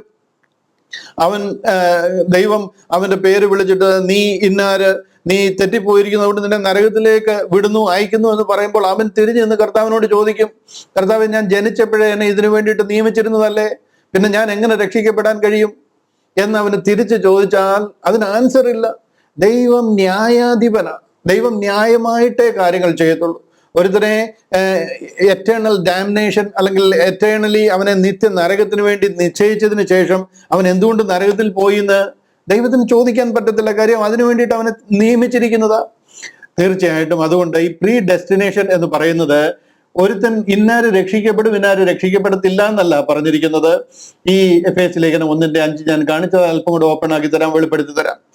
എഫേസ്യ ലേഖനം 1-ാം അധ്യായം 5-ാം വാക്യം അവിടെ പറയാണ്, തിരുഹിതത്തിന്റെ പ്രസാദ പ്രകാരം യേശു ക്രിസ്തു മുഖാന്തരം നമ്മെ ദത്തെടുക്കേണ്ടതിന്, മനസ്സിലായോ, നമ്മെ ദത്തെടുക്കേണ്ടതിന് ഇതിനെ നമ്മളെ മുൻ നിയമിച്ചിരുന്നത്. അവൻ പ്രിയനായവനിൽ നമുക്ക് സൗജന്യമായി നൽകിയ തന്റെ കൃപാമഹത്വത്തിന്റെ പുകഴ്ചയ്ക്കായിട്ട് സ്നേഹത്തിൽ നമ്മെ മുൻ നിയമിക്കുകയും ചെയ്തുവല്ലോ. ഇതിനു വേണ്ടിയിട്ടാണ് നമ്മെ മുൻ നിയമിച്ചത്. എന്തിനു വേണ്ടിയിട്ടാണ് മുൻ നിയമിച്ചത്? നമ്മെ യേശു ക്രിസ്തു മുഖാന്തരം നമ്മെ ദത്തെടുക്കേണ്ടത്. അവസാനത്തെ 2 ലൈൻ നോക്കിയേ, യേശു ക്രിസ്തു മുഖാന്തരം നമ്മളെ ദത്തെടുക്കേണ്ടതിന്. ഇതിനു വേണ്ടി നമ്മളെ മുൻ നിയമിച്ചിരുന്നു എന്നാണ് ഈ വാക്യം പറയുന്നത്. സ്നേഹത്തിൽ നമ്മെ മുൻ നിയമിക്കുകയും ചെയ്തുവല്ലോ. ഇംഗ്ലീഷിൽ ഇത് വളരെ ക്ലിയറാ. ഇംഗ്ലീഷിൽ പറയുന്നത് having predestinated us unto the adoption of children by Jesus Christ to himself according to the good pleasure of his will. അടുത്ത വാക്യത്തിൽ പറയാണ്, to the praise of the glory of his grace wherein he had made us accepted in the beloved. അതായത് നമ്മെ മുൻ നിയമിച്ചിരുന്നു. എന്തിനു വേണ്ടി എന്ന് ചോദിച്ചു കഴിഞ്ഞാൽ നമ്മെ ദത്തെടുക്കുവാൻ വേണ്ടി. റോമാലേഖനം 8-ാം അധ്യായം നമ്മൾ പഠിച്ചുകൊണ്ടിരിക്കുന്ന അധ്യായത്തിന്റെ 23-ാം വാക്യം കൂടെ ചേർത്ത് വായിക്കാം. എന്താണ് ആ ദത്തെടുപ്പ് എന്ന് മനസ്സിലാവും. 8:23, റോമാലേഖനം 8:23 അവിടെ പറഞ്ഞിരിക്കുകയാണ്, ആത്മാവെന്ന ആദ്യ ദാനം ലഭിച്ചിരിക്കുന്ന നാമം നമ്മുടെ ശരീരത്തിന്റെ വീണ്ടെടുപ്പായ പുത്രത്വം. കണ്ടോ, നമ്മുടെ ശരീരത്തിന്റെ വീണ്ടെടുപ്പായ പുത്രത്വത്തിന് കാത്തുകൊണ്ട് ഉള്ളിൽ ഞരങ്ങുന്നു. ഈ പുത്രത്വം എന്ന് പറയുന്നത് നമ്മുടെ ശരീരത്തിന്റെ വീണ്ടെടുപ്പാണ്. ഈ പുത്രത്വത്തിനെയാണ് അഡോപ്ഷൻ എന്ന് പറയുന്നത്. ഇവിടെ കണ്ടില്ലയോ, and not only they but ourselves also which have the first fruit of the spirit. അടുത്ത വാക്യം, even we ourselves groan within ourselves waiting for the adoption to wit the redemption of our body. അതായത് waiting for the adoption, പുത്രത്വം നമുക്ക് ലഭിക്കേണ്ടതിന്, to wit the redemption of the body, അതായത് നമ്മുടെ ശരീരത്തിന്റെ വീണ്ടെടുപ്പായ പുത്രത്വം. ഈ adoption എന്ന് പറഞ്ഞു കഴിഞ്ഞാൽ നമ്മുടെ ശരീരത്തിന്റെ വീണ്ടെടുപ്പ് സംഭവിക്കുക എന്നുള്ളതാണ്. നമ്മെ പുത്രത്വം പ്രാപിക്കുക എന്ന് പറഞ്ഞു കഴിഞ്ഞാൽ നമ്മുടെ ഈ ശരീരം, ഈ മർത്യ ശരീരത്തിന് ഒരു വീണ്ടെടുപ്പ് ഉണ്ടാകണം. Adoption to wit the redemption of our body. ഈ ശരീരത്തിന്റെ, നമ്മുടെ ശരീരത്തിന്റെ വീണ്ടെടുപ്പായ പുത്രത്വം, ഈ പുത്രത്വത്തിന് വേണ്ടി നമ്മളെ മുൻ നിയമിച്ചിരുന്നു എന്നാ പറയുന്നത്. ഈ പുത്രത്വം എന്ന് സംഭവിക്കും, ഇതെന്ന് നടക്കുമെന്നാ പറയുന്നത്? രക്ഷിക്കപ്പെട്ട ഒരു ദൈവ പൈതലിനെ അവൻ റാപ്ചറിനായിട്ട് മുൻ നിയമിച്ചിരിക്കുന്നു എന്നാണ് ഇൻഫാക്ട് ഈ വാക്യങ്ങളിൽ കൂടി വെളിപ്പെടുത്തുന്നത്. നാം രക്ഷിക്കപ്പെട്ട് കഴിഞ്ഞാൽ നമ്മൾ ഇടയിൽ വെച്ച് നശിച്ചു പോകുകയല്ല, നമ്മൾ നഷ്ടപ്പെട്ടു പോകുകയല്ല. ആ റാപ്ചറിനായിട്ട് ദൈവം നമ്മളെ മുൻ നിയമിച്ചിരിക്കുന്നു.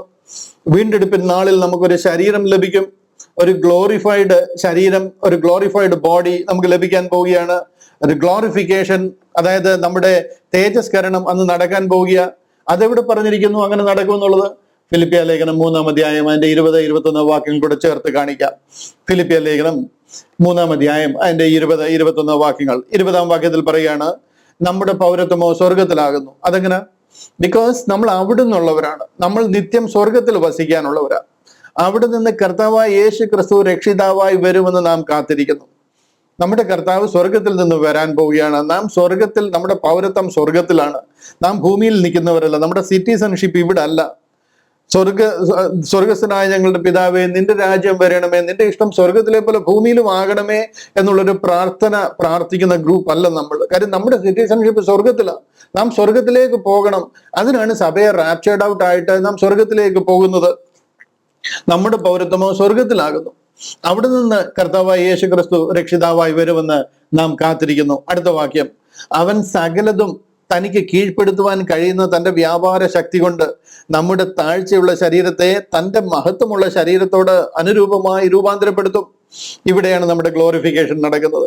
നാം യേശു ക്രിസ്തുവിന് ഉയർപ്പിൽ ലഭിച്ച ആ ഒരു ശരീരമുണ്ടല്ലോ, ആ ശരീരം പോലെ, അതായത് അടച്ചിരിക്കുന്ന മുറിയിൽ, വാതിൽ അടച്ചിരിക്കുന്ന മുറിയുടെ നടുവിൽ വന്ന് നിൽക്കാൻ കഴിയുന്ന ഒരു ശരീരം, ഏത് സമയത്തും നിൽക്കുന്ന നിപ്പിൽ എവിടെ വേണേലും ചെല്ലാൻ കഴിയുന്ന രീതിയിലുള്ള ഒരു ഭയങ്കര മഹത്വകരമായ ശരീരം നമുക്ക് ലഭിക്കാൻ പോവുക. താഴ്ചയുള്ള ശരീരത്തെ നമ്മുടെ ഈ മോർട്ടൽ, ഈ മരണത്തിന് അധീനമായ ഈ മർത്യമായ ഈ ശരീരം തന്റെ മഹത്വമുള്ള ശരീരത്തോട് അനുരൂപമായി രൂപാന്തരപ്പെടും. ഈ ഒരു ശരീരം നമുക്ക് ലഭിക്കാൻ പോവുക. ഇത് നമുക്ക് ലഭിക്കുന്നത് എന്ന് റാപ്ചർ നാളിലാണ്. അതുകൊണ്ടാണ് റോമാലേഖനത്തിൽ നമ്മൾ 8-ാം അധ്യായത്തിന്റെ 23-ാം വാക്യത്തിൽ ഇങ്ങനെ വായിച്ചത്, 8-ന്റെ-23 നമ്മൾ വായിച്ചത്, വീണ്ടെടുപ്പിൻ നാളിനായി നമ്മുടെ ശരീരത്തിന്റെ വീണ്ടെടുപ്പായ പുത്രത്വത്തിന് കാത്തുകൊണ്ട് ഉള്ളിൽ ഞരങ്ങുന്നു. അതെന്താണ്? അത് നമ്മുടെ റാപ്ചറിനായിട്ട് നമ്മൾ കാത്തിരിക്കുന്നു. കാര്യം നമ്മുടെ ശരീരത്തിന്റെ വീണ്ടെടുപ്പ്, ആ അഡോപ്ഷൻ നടക്കുന്നത് ഈ റിഡംഷൻ ഡേയിലാണ് എന്ന് പറയുകയാണ്. റിഡംഷനിൽ നടക്കുന്നത് നമുക്ക് പുതിയ ശരീരം ലഭിക്കുക. നമുക്ക് ആ ഒരു പുതിയ ശരീരം, ഗ്ലോറിഫൈഡ് ബോഡി, തേജസ്കരിക്കപ്പെട്ട ആ ശരീരം ലഭിച്ച് ദൈവത്തോടൊപ്പം നാം സ്വർഗത്തിൽ വാഴുവാനായിട്ട് നൊടിയിടയിൽ ഇവിടെ നിന്ന് മാറ്റപ്പെടുക. ഇവിടെ കാര്യം എന്താണെന്ന് ചോദിച്ചു കഴിഞ്ഞാൽ, ഇവിടെ നമ്മൾ നിത്യം ജീവിക്കുന്നവരല്ല. സ്വർഗത്തിലെ സകല ആത്മീക അനുഗ്രഹങ്ങളാലും നമ്മൾ അനുഗ്രഹിക്കപ്പെട്ടിരിക്കുന്ന ദൈവജനമാണ്. ഇവിടുത്തെ ഒരു അനുഗ്രഹമല്ല നമ്മുടെ അനുഗ്രഹം എന്ന് പറയുന്നത്. കണ്ടോ, 1-ാം അധ്യായം, എഫേസ്യലേഖനം 1-ാം അധ്യായം അതിന്റെ 3-ാം വാക്യം നോക്കി, അവിടെ പറയുന്നുണ്ടോ, സ്വർഗത്തിലെ സകല ആത്മീക അനുഗ്രഹത്താലും നമ്മെ ക്രിസ്തുവിൽ അനുഗ്രഹിച്ചിരിക്കുന്ന നമ്മുടെ കർത്താവായ യേശു ക്രിസ്തുവിന്റെ ദൈവവും പിതാവുമായവൻ വാഴ്ത്തപ്പെട്ടവൻ. നമ്മൾ സ്വർഗത്തിലേക്ക് പോകണം. കാര്യം നമ്മൾ അവിടുത്തെ സിറ്റിസൺസ് ആണ്. നമ്മളെ സ്വർഗത്തിലെ സകല ആത്മീക അനുഗ്രഹങ്ങളാലും ക്രിസ്തുവിൽ അനുഗ്രഹിച്ചിരിക്കുക. നമ്മുടെ ബ്ലെസ്സിങ് എന്ന് പറയുന്നത് അതാണ്. അതുകൊണ്ട് നാം റാപ്ചർ ഡേയിൽ നമുക്ക് ഗ്ലോറിഫിക്കേഷൻ, നമുക്കൊരു രൂപാന്തരം പ്രാപിച്ച്, നമ്മളൊരു തേജസ്കരിക്കപ്പെട്ട ശരീരം പ്രാപിച്ച് നാം കർത്താവിന്റെ സന്നിധിയിലേക്ക് ചേർക്കപ്പെടുക. 23-ാമത്തെ വാക്യം അവിടെ പറയുന്നുണ്ടോ, നമ്മുടെ ശരീരത്തിന്റെ വീണ്ടെടുപ്പായ പുത്രത്വം അന്ന് സംഭവിക്കും. കാരണം എന്താണെന്ന് ചോദിച്ചു കഴിഞ്ഞാൽ, നാം അവിടെ വസിക്കാനുള്ളവരാണ്. നമ്മെ സ്വർഗത്തിലെ സകല ആത്മീക അനുഗ്രഹത്താലും അനുഗ്രഹിച്ചിരിക്കുന്നവരാണ്. രണ്ടാമത്, ഈ മർത്യ ശരീരം മാറിയിട്ട് നമ്മൾ അമർത്യമായതിനെ ധരിക്കണം. ഇത് ഡീക്കേയിങ് ആയി പോകുന്നത്, ഇത് ജീർണിച്ചു പോകുന്നതാ. ഇതിന് 7, 10 ഏറെയായാൽ 80 അല്ലെങ്കിൽ 100 വർഷം ജീവിച്ചിരിക്കും. അത് കഴിഞ്ഞാൽ ഇത് പൊടിയായിട്ട് മണ്ണോട് ചേർന്ന് പോകും. ഇതുകൊണ്ട് നമുക്ക് സ്വർഗത്തിലേക്ക് പോകാൻ കഴിയത്തില്ല. നമുക്കൊരു അമർത്യമായ ഒരു ഇമ്മോർട്ടൽ ബോഡി കർത്താവ് നമുക്ക് തരും. ആ ശരീരം, ഹല്ലേലൂയ, അത് നമ്മൾ ധരിക്കും. അങ്ങനെ നാം സ്വർഗത്തിലേക്ക് പോകും. ഇതിനെ കുറിച്ചാണ് റോമാലേഖനം 29-30 വാക്യങ്ങളിൽ പറഞ്ഞത്. നമ്മുടെ പുത്രത്വം അതാണ് നടക്കുന്നത്. അവൻ മുന്നറിഞ്ഞവരെ തന്റെ പുത്രൻ അനേക സഹോദരന്മാരിൽ ആദിജാതനാകേണ്ടതിന് അവന്റെ സ്വരൂപത്തോട് അനുരൂപരാകുവാൻ മുൻ നിയമിച്ചിരിക്കുന്നു. അവന്റെ സ്വരൂപത്തോട് അനുരൂപനാകുവാൻ, മനസ്സിലായോ? ഇതിനു വേണ്ടിയിട്ടാണ് നമ്മളെ മുൻ നിയമിച്ചിരിക്കുന്നത്. അത് റാപ്ചർ ഡേയിൽ നടക്കും. മുൻ നിയമിച്ചവരെ വിളിച്ചും, അങ്ങനെ മുൻ നിയമിച്ചവരെ വിളിച്ചും വിളിച്ചവരെ നീതീകരിച്ചും നീതീകരിച്ചവരെ തേജസ്കരിച്ചും ഇരിക്കുന്നു. ഈ വിളിച്ചവരെ തേജസ്കരിച്ചും ഒക്കെ ഇരിക്കുന്നു എന്ന് പറയുന്നത് വിശ്വാസത്താൽ നമുക്ക് എല്ലാവർക്കും ഈ വിളി ലഭിച്ചിരിക്കുക. ഒരു ചിലർക്ക് വേണ്ടി മാത്രമെന്നല്ല. ഈ റോമാലേഖനം 5:1 വായിച്ചു കഴിഞ്ഞാൽ, 5:1 ഞാൻ കാണിക്കാം. 5:1 വായിച്ചു കഴിഞ്ഞാൽ പറയുന്നത് നമുക്ക് എല്ലാവർക്കും വിശ്വാസത്താൽ നീതീകരിക്കപ്പെട്ടിട്ട്, കണ്ടോ, വിശ്വാസത്താൽ നീതീകരിക്കപ്പെട്ടിട്ട് നമ്മുടെ കർത്താവായ യേശു ക്രിസ്തു മൂലം നമുക്ക് ദൈവത്തോട് സമാധാനമുണ്ട്. എല്ലാ മനുഷ്യർക്കും therefore being justified by faith we have peace with God through our Lord Jesus Christ. ഇത് എല്ലാവർക്കുമുള്ള ഓഫറാണ്. ഇത് ഒരു ചിലർക്ക് വേണ്ടി മാത്രം ദൈവം കൽപ്പിച്ചു കൊടുത്തിരിക്കുന്ന കാര്യമല്ല, എല്ലാവർക്കും വേണ്ടിയിട്ടുള്ള ഓഫറാണ്. ഞാൻ എൻ്റെ പല മെസ്സേജുകളിലും ഞാൻ എങ്ങനെയാണ് ഈ മുൻ നിയമനം എന്നുള്ളതിനെ കുറിച്ച് പറഞ്ഞിട്ടുണ്ട്. അതുകൊണ്ട് അവിടെ അധികം നിൽക്കുന്നില്ല. നിങ്ങൾക്ക് സംശയമായിട്ട് ആരെങ്കിലും വരിക എന്നുണ്ടെങ്കിൽ ഞാൻ അതിനെ ക്ലാരിഫൈ ചെയ്യാം. മുൻ നിയമിച്ചവരെ വിളിച്ചും വിളിച്ചവരെ നീതീകരിച്ചും നീതീകരിച്ചവരെ തേജസ്കരിച്ചും ഇരിക്കുന്നു. അതായത് മുൻ നിയമിച്ചു എന്ന് പറയുന്നത് വിശ്വസിച്ചവരെ, കർത്താവിൽ വിശ്വസിച്ചവരെ ദൈവം നീതീകരിച്ചിരിക്കുക. ആ വിശ്വാസത്താൽ നീതീകരണം നമുക്ക് സംഭവിച്ചിരിക്കുക. ആഴമായ വിശ്വാസത്താൽ കർത്താവിന്റെ പാപങ്ങൾക്ക് വേണ്ടി തിരുവെഴുത്തിലും പ്രകാരം മരിച്ചു എന്നുള്ള ആഴമായ ആ വിശ്വാസത്തിലും സമർപ്പണത്തിലും നമുക്ക് ആ നീതീകരണം സംഭവിച്ചിരിക്കുക. ആ നീതീകരണം സംഭവിച്ച നമുക്ക് ഇൻഫാക്ട് തേജസ്കരണവും സംഭവിച്ചു കഴിഞ്ഞിരിക്കുക. നാം തേജസ്കരിക്കപ്പെട്ട് ദൈവത്തോടൊപ്പം ഉയർത്തെഴുന്നേറ്റ് ദൈവത്തിന്റെ സന്നിധിയിൽ നാം ആയിരിക്കുക. ഈ എഫേസ്യ ലേഖനം, കൊലോസ്യ ലേഖനം ഒക്കെ വായിച്ചു കഴിഞ്ഞാൽ ഇതെല്ലാം നടക്കാൻ പോകുന്ന കാര്യത്തെക്കുറിച്ചല്ല, ഓൾറെഡി നടന്നു കഴിഞ്ഞിരിക്കുന്നു എന്ന് പറയുക. കൊലോസ്യ ലേഖനം 3-ാം അധ്യായം, കൊലോസ്യ ലേഖനം 3-ാം അധ്യായം അതിന്റെ 1-2 വാക്യങ്ങളൊക്കെ ഒന്ന് നോക്കിയേ. ഇവിടെ പറയുന്നുണ്ടോ, ആകയാൽ നിങ്ങൾ ക്രിസ്തുവിനോടുകൂടെ ഉയർത്തെഴുന്നേറ്റിരിക്കുന്നു. എപ്പോ ഉയർത്തെഴുന്നേറ്റു? കർത്താവിൽ വിശ്വസിച്ചു കഴിഞ്ഞപ്പോൾ അവന്റെ ആത്മാവ് നമ്മുടെ ആത്മാവിന്റെ മേലെ വന്നു കഴിഞ്ഞപ്പോൾ നാം ഉയർത്തെഴുന്നേറ്റിരിക്കുന്നു. എങ്കിൽ ക്രിസ്തുവിന്റെ വലത്ത് ഭാഗത്തിരിക്കുന്നതുമായ ഉയരത്തിലുള്ളത് അന്വേഷിപ്പീൻ. ഇതെല്ലാം ഡൺ ഡീലാണ്. ഓൾറെഡി നമ്മൾ ഉയർത്തെഴുന്നേറ്റ് കർത്താവിനോടൊപ്പം ആയിരിക്കുക. ഭൂമിയിലുള്ളതല്ല ഉയരത്തിലുള്ളത് ചിന്തിപ്പീൻ. നിങ്ങൾ മരിച്ച് നിങ്ങളുടെ ജീവൻ ക്രിസ്തുവിനോട് ദൈവത്തിൽ മറഞ്ഞിരിക്കുന്നു. ഇത് മറയാൻ പോകുന്നുവെന്നും മറയാൻ ചാൻസ് ഉണ്ടെന്നൊന്നും അല്ല. ഇതെല്ലാം ഡണ്ണാണ്. നിങ്ങളുടെ ജീവൻ ക്രിസ്തുവിനോടുകൂടെ ദൈവത്തിൽ മറഞ്ഞിരിക്കുന്നു. ഓൾറെഡി മരിച്ചു, അടക്കപ്പെട്ടു, ഉയർത്തെഴുന്നേറ്റു, സ്വർഗസ്ഥലത്ത് ഇരുത്തിയിരിക്കുന്നു. മനസ്സിലായോ? സ്നേഹസ്വരൂപനായ പുത്രന്റെ രാജ്യത്തിൽ ആക്കി വെച്ചിരിക്കുന്നു. ഇതെല്ലാം ഡണ്ണാണ്, ഇതെല്ലാം നടന്നിരിക്കുന്നത്. പക്ഷെ നമ്മൾ ഈ മർത്തിയ ശരീരത്തിൽ ഇരിക്കുന്നത് കൊണ്ട് നമുക്കൊന്നും കാണാൻ കഴിയുന്നില്ല. The moment U leave this body, ഈ ശരീരത്തിൽ നമ്മൾ മാറ്റപ്പെട്ട് കഴിയുമ്പോഴത്തേനും ആ ഭാഗ്യകരമായ അവസ്ഥയിലേക്കാണ് നമ്മൾ മാറ്റപ്പെടുന്നത്. അതുകൊണ്ടാണ് പൗലോസ് അപ്പോസ്തലൻ പറയുന്നത്, വിട്ടു പിരിഞ്ഞ്, ഈ ശരീരത്തെ വിട്ടു പിരിഞ്ഞ് കർത്താവിനോട് കൂടെ ആയിരിക്കുന്നത് എനിക്ക് ഏറെ ഇഷ്ടം എന്ന് പറയുവാൻ, അത് അത്യുത്തമമല്ലോ എന്ന് പറയാൻ കാര്യമാണ്. നിങ്ങൾ മരിച്ച 4-ാമത്തെ വാക്യത്തിൽ പറയുന്നുണ്ട്, നമ്മുടെ ജീവനായ ക്രിസ്തു വെളിപ്പെടുമ്പോൾ നിങ്ങളും അവനോടുകൂടെ തേജസ്സിൽ വെളിപ്പെടും. അങ്ങനെ നമ്മൾ തേജസ്സിൽ വെളിപ്പെടാൻ പോകുന്നത്. നമ്മുടെ ഈ മർത്യമായ ശരീരം ഇവിടെ കിടക്കും. ഈ കൊലോസ്യ ലേഖനം, എഫേസ്യ ലേഖനം, റോമാലേഖനം ഇതെല്ലാം പഠിച്ചു കഴിഞ്ഞാൽ നിങ്ങൾക്ക് ഇത് മനസ്സിലാകും. നമുക്ക് വേണ്ടി ചെയ്ത് വെച്ചിരിക്കുന്ന നാം ഇതിന്റെ എല്ലാം ബേസ് എവിടാന്നറിയാമോ? റോമാലേഖനം 6-ാം അധ്യായം 3-4 വാക്യങ്ങളാണ്. യേശു ക്രിസ്തുവിനോട് ചേരുവാൻ സ്നാനമേറ്റവരായ നാം എല്ലാവരും അവന്റെ മരണത്തിനും അവന്റെ അടക്കത്തിനും അവന്റെ പുനരുദ്ധാനത്തിനും പങ്കാളികളാകുവാൻ സ്നാനമേറ്റിരിക്കുക. ആ സ്നാനത്താൽ പരിശുദ്ധ ആത്മാവ് നമ്മുടെ ആത്മാവിന്റെ മേലെ വന്നിരിക്കുക. അതിനെയൊക്കെ പ്രോപ്പറായിട്ട് മനസ്സിലായില്ലെന്നുണ്ടെങ്കിൽ നമ്മുടെ ജീവിതകാലം മുഴുവനും ക്രിസ്ത്യാനിയായിട്ട് ജീവിച്ചാലും നമ്മൾ ക്രിസ്തീയ വിശ്വാസം എന്താണെന്ന് അറിയാതെ പട്ട് അഴിഞ്ഞു പോകും ഈ ലോകത്തിൽ നിന്ന്. നമ്മളെ പ്രോപ്പറായിട്ട് ആ കാര്യങ്ങൾ പറഞ്ഞ് മനസ്സിലാക്കിയില്ല എന്നുണ്ടെങ്കിൽ. എത്രയോ കോടികളെയാണ് ഇന്ന് ഈ മണ്ണിനടിയിലേക്ക് അയച്ചിരിക്കുന്നതെന്ന് അറിയാമോ? എത്ര കോടികൾ ക്രിസ്ത്യാനിയായിട്ട് ഈ സത്യം മനസ്സിലാകാതെ പോയിരിക്കുന്നത്. മുൻ നിയമിച്ചു, യെസ്, ദൈവം നമ്മളെ മുൻ നിയമിച്ചു. ആ റാപ്ചർ നാളിനായിട്ട് മുൻ നിയമിച്ചിരിക്കുക. അതിൽ വിശ്വസിച്ചവർക്ക് അത് പ്രാപിക്കാനായിട്ട് കഴിഞ്ഞു. വിശ്വസിച്ചവരെ ആ മുൻ നിയമത്തിലൂടെ അതിൽ വിശ്വസിച്ചിരിക്കുന്നവരെ നീതീകരിച്ചും, അതിൽ നമ്മൾ നീതീകരിക്കപ്പെട്ടിരിക്കുക. അതായത് നമ്മൾ രക്ഷിക്കപ്പെട്ടിരിക്കുക. നീതീകരിച്ചവരെ തേജസ്കരിച്ചും ഇരിക്കുക. ആ തേജസ്കരണം നടക്കാൻ പോകുന്നത്, നമുക്ക് അനുഭവിക്കാൻ പോകുന്നത് ആ റാപ്ചർ ഡേയിലാണ്. ആ തേജസ്കരണം നമ്മൾ അന്ന് അനുഭവിക്കും. അതിനെയാണ് റിഡംഷൻ ഡേ, റാപ്ചർ ഡേ എന്ന് പറയുന്നത്. 8:31 വരാം. 8-ാമത്തെ അധ്യായം അതിന്റെ 31-ാമത്തെ വാക്യം. ഒത്തിരിയും കാര്യങ്ങൾ പറയാനുണ്ട്. ഞാൻ അല്പം സ്പീഡിൽ പോകണമെന്ന് വിചാരിച്ചിട്ട് തന്നെ അത്രയും സ്പീഡ് ക്യാച്ചപ്പ് ചെയ്യാൻ പറ്റുന്നില്ല. 31-ാമത്തെ വാക്യം. ഇത് സംബന്ധിച്ച് നാം എന്തു പറയേണ്ടു? ദൈവം നമുക്ക് അനുകൂലമെങ്കിൽ നമുക്ക് പ്രതികൂലമാര്? കാൽവറിയിലൂടെ കർത്താവ് നമ്മളെ വീണ്ടെടുത്തിരിക്കുക. ദൈവം നമുക്ക് അനുകൂലമാണ്. ഇത് സംബന്ധിച്ച് നാം എന്തു പറയേണ്ടു? ദൈവം നമുക്ക് അനുകൂലമെങ്കിൽ നമുക്ക് പ്രതികൂലം ആര്? ഈ ഉലകം മുഴുവൻ ഇങ്ങേ സൈഡിൽ നിൽക്കാന്ന് വിചാരിച്ചോ. ദൈവം നമുക്ക് അനുകൂലമായിട്ട് നമ്മളോട് ഒരു സൈഡിലുണ്ട്. നിങ്ങൾ ഏത് സൈഡ് പിടിക്കും? ഈ ഉലകത്തിന്റെ സൈഡ് പിടിക്കുമോ ദൈവത്തിന്റെ സൈഡ് പിടിക്കുമോ? അതാണ് ഇന്ന് ദൈവം നമുക്ക് ഓഫർ ചെയ്തിരിക്കുന്നത്. നമ്മളതിനെ ഒന്ന് കാണണം. നമ്മളതിനെ വിശ്വാസ കണ്ണാൽ നമ്മളതിനെ ഒന്ന് കാണണം. ദൈവം നമ്മളോട് കൂടെ നിൽക്കുക. ഇത് സംബന്ധിച്ച് നാം എന്ത് പറയേണ്ടു? ദൈവം നമുക്ക് അനുകൂലമെങ്കിൽ പിന്നെ നമുക്ക് പ്രതികൂലം ആരെന്ന് ചോദിക്കുക. അടുത്ത വാക്യം, സ്വന്തം പുത്രനെ ആദരിക്കാതെ നമുക്ക് എല്ലാവർക്കും വേണ്ടി ഏൽപ്പിച്ചു തന്നവൻ അവനോടുകൂടെ സകലതും നമുക്ക് നൽകാതിരിക്കുമോ? ഈ ലോകത്തിലെ എന്തിനാണ് ദൈവം തടയിടുന്നത്? എന്താണ് ദൈവം നമുക്ക് നൽകാത്തത്? സ്വന്തം പുത്രനെ ആദരിക്കാതെ നമുക്ക് എല്ലാവർക്കും വേണ്ടി അവനെ ഏൽപ്പിച്ച് തന്നവൻ. ഇതൊക്കെ 1 മണിക്കൂർ നിന്ന് പ്രസംഗിക്കേണ്ട കാര്യമാണ്. ഗത്സമന തോട്ടത്തിൽ കർത്താവ് കരഞ്ഞു ചോദിക്കുക. കർത്താവ് യേശു ക്രിസ്തു ഗത്സമനയിൽ ശരീരത്തിൽ നിന്ന് എന്താ പറയുന്നത്, ബ്ലഡ്, വിയർപ്പ് തുള്ളികളായിട്ട് വരിക, ഹൃദയം പൊട്ടി കരയുക.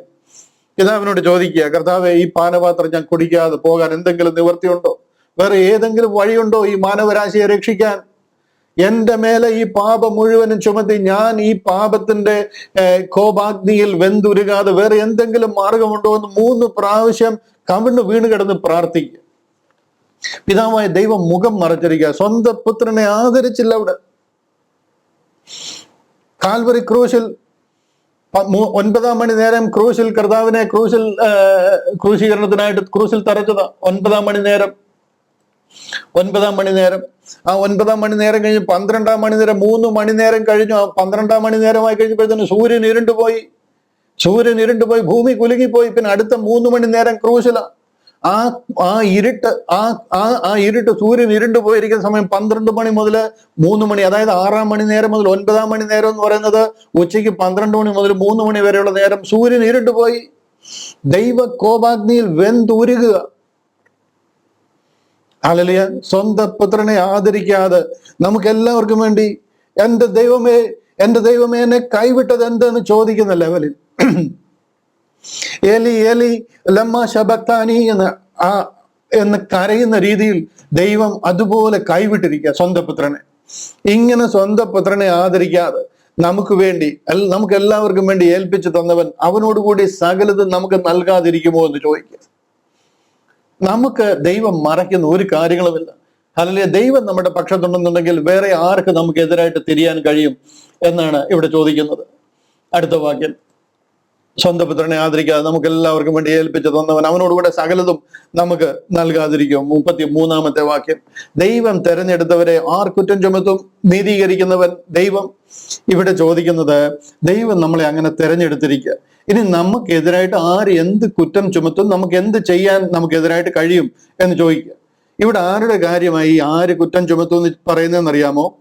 സാത്താന്റെ കാര്യം. സാത്താനാണ് മനുഷ്യനെതിരായിട്ട് ദൈവത്തിന്റെ മുന്നിൽ കുറ്റം ആരോപിക്കുന്നത്. ഇവിടെ നമുക്കെതിരായിട്ട് സാത്താൻ ഓരോ കുറ്റാരോപണങ്ങളുമായിട്ട് ദൈവത്തിന്റെ സന്നിധിയിൽ നിൽക്കുക. അവൻ നമ്മളിങ്ങനെ ടെംപ്റ്റ് ചെയ്യിക്കും. ഓരോ കാര്യങ്ങൾ ചെയ്യാനായിട്ട് ടെംപ്റ്റേഷനായിട്ട് വരും. അങ്ങനെ നമ്മളെ ടെംപ്റ്റ് ചെയ്യിച്ച് ആ കുറ്റം ചെയ്തതിന് ശേഷം ദൈവത്തിന്റെ സന്നിധിയിൽ കുറ്റവുമായിട്ട് കയറിപ്പോകും.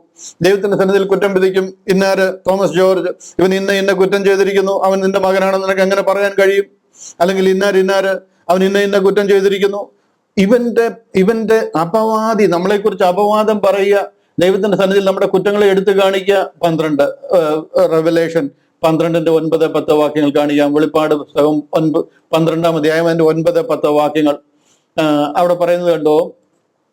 അവിടെ പറയാണ്, ഭൂതലത്തെ മുഴുവൻ തെറ്റിച്ച് കളയുന്ന പിശാചും സാത്താനും എന്ന മഹാസർപ്പമായ പഴയ പാമ്പിനെ ഭൂമിയിലേക്ക് തള്ളിക്കളഞ്ഞു. അവന്റെ ദൂതന്മാരെ അവനോടുകൂടെ തള്ളിക്കളഞ്ഞു. സ്വർഗത്തിൽ നിന്ന് ഇവരെല്ലാം തള്ളിക്കളയുക. കാര്യം ഇവരെല്ലാം ദൈവത്തിന്റെ സന്നിധിയിൽ കയറിപ്പോയിട്ട് നമുക്കെതിരായിട്ട് അപവാദം പറയുന്നവരായിരുന്നു. അടുത്ത വാക്യം, അപ്പോൾ ഞാൻ സ്വർഗത്തിൽ ഒരു മഹാശബ്ദം പറഞ്ഞു കേട്ടത്, ഇപ്പോൾ നമ്മുടെ ദൈവത്തിന്റെ രക്ഷയും ശക്തിയും രാജ്യവും അവന്റെ ക്രിസ്തുവിന്റെ ആധിപത്യവും തുടങ്ങിയിരിക്കുന്നു. നമ്മുടെ സഹോദരന്മാരെ രാപ്പകൽ ദൈവസന്നിധിയിൽ കുറ്റം ചുമത്തുന്ന അപവാദിയെ തള്ളിയിട്ട് കളഞ്ഞുവല്ലോ. ഇതാണ് അവന്റെ പണി. അവിടുത്തെ മെയിനായിട്ടുള്ള അവന്റെ പണി ഇതാണ്. സഹോദരന്മാരെ രാപ്പകൽ ദൈവസന്നിധിയിൽ കുറ്റം ചുമത്തുന്ന, നമുക്കെതിരായിട്ട് ദൈവത്തിന്റെ സന്നിധിയിൽ കുറ്റം ചുമത്തുന്ന ഈ സാത്താനെ എന്നേക്കുമായിട്ട് സ്വർഗത്തിൽ നിന്ന് തള്ളിക്കളയുന്ന ഒരു ഭാഗമാണ് ഇവിടെ പറയുന്നത്. 31-ാമത്തെ വാക്യം 30-ാമത്തെ വാക്യം 31.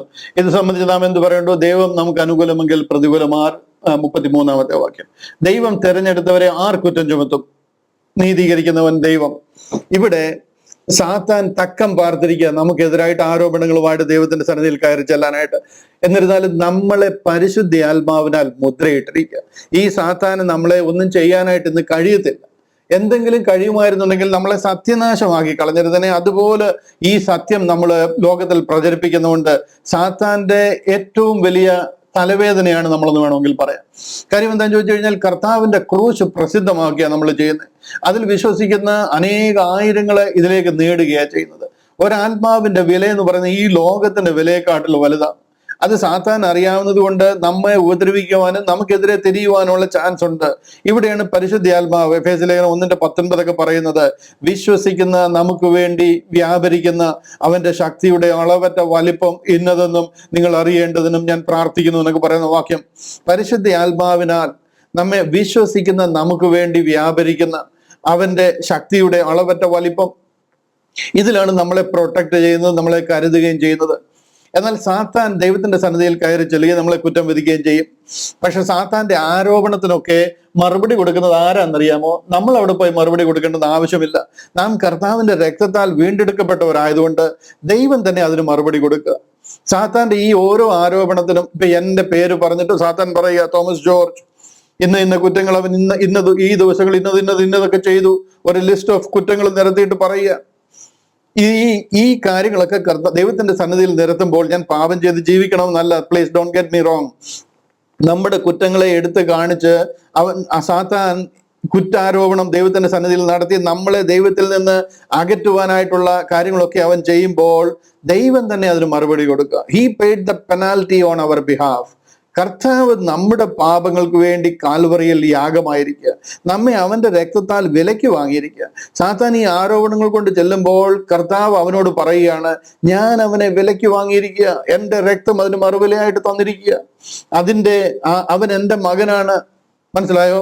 അപ്പം ദൈവം തന്നെ അതിന് മറുപടി കൊടുക്കുക. അവന്റെ രക്തം സകല പാപവും പോക്കി നമ്മെ ശുദ്ധീകരിക്കുക, നമ്മെ വീണ്ടെടുത്ത പരിശുദ്ധ ആത്മാവിനാൽ നമ്മെ മുദ്രയിട്ടിരിക്കുക. ഞാൻ ഇവിടെ ഒരു വാക്യം ഒന്ന് കാണുക. ഈ റോമാലേഖനത്തിന്റെ തന്നെ 3-ാം അധ്യായം നമ്മൾ പഠിച്ചപ്പോൾ കണ്ട ഒരു വാക്യമുണ്ട്. ഒരു പക്ഷേ നിങ്ങൾക്ക് അത് അന്ന് അത്രമാത്രം മനസ്സിലായി കാണത്തില്ല. 3:26 മൂന്നാമത്തെ വാക്യം ഞാൻ 25, 26, 25-ാമത്തെ വാക്യം നമ്മളിങ്ങനെ വായിച്ചത്, വിശ്വസിക്കുന്നവർക്ക് അവൻ തന്റെ രക്തം മൂലം പ്രായശ്ചിത്തമാകുവാൻ ദൈവം അവനെ പരസ്യമായി നിർത്തിയിരിക്കുന്നു.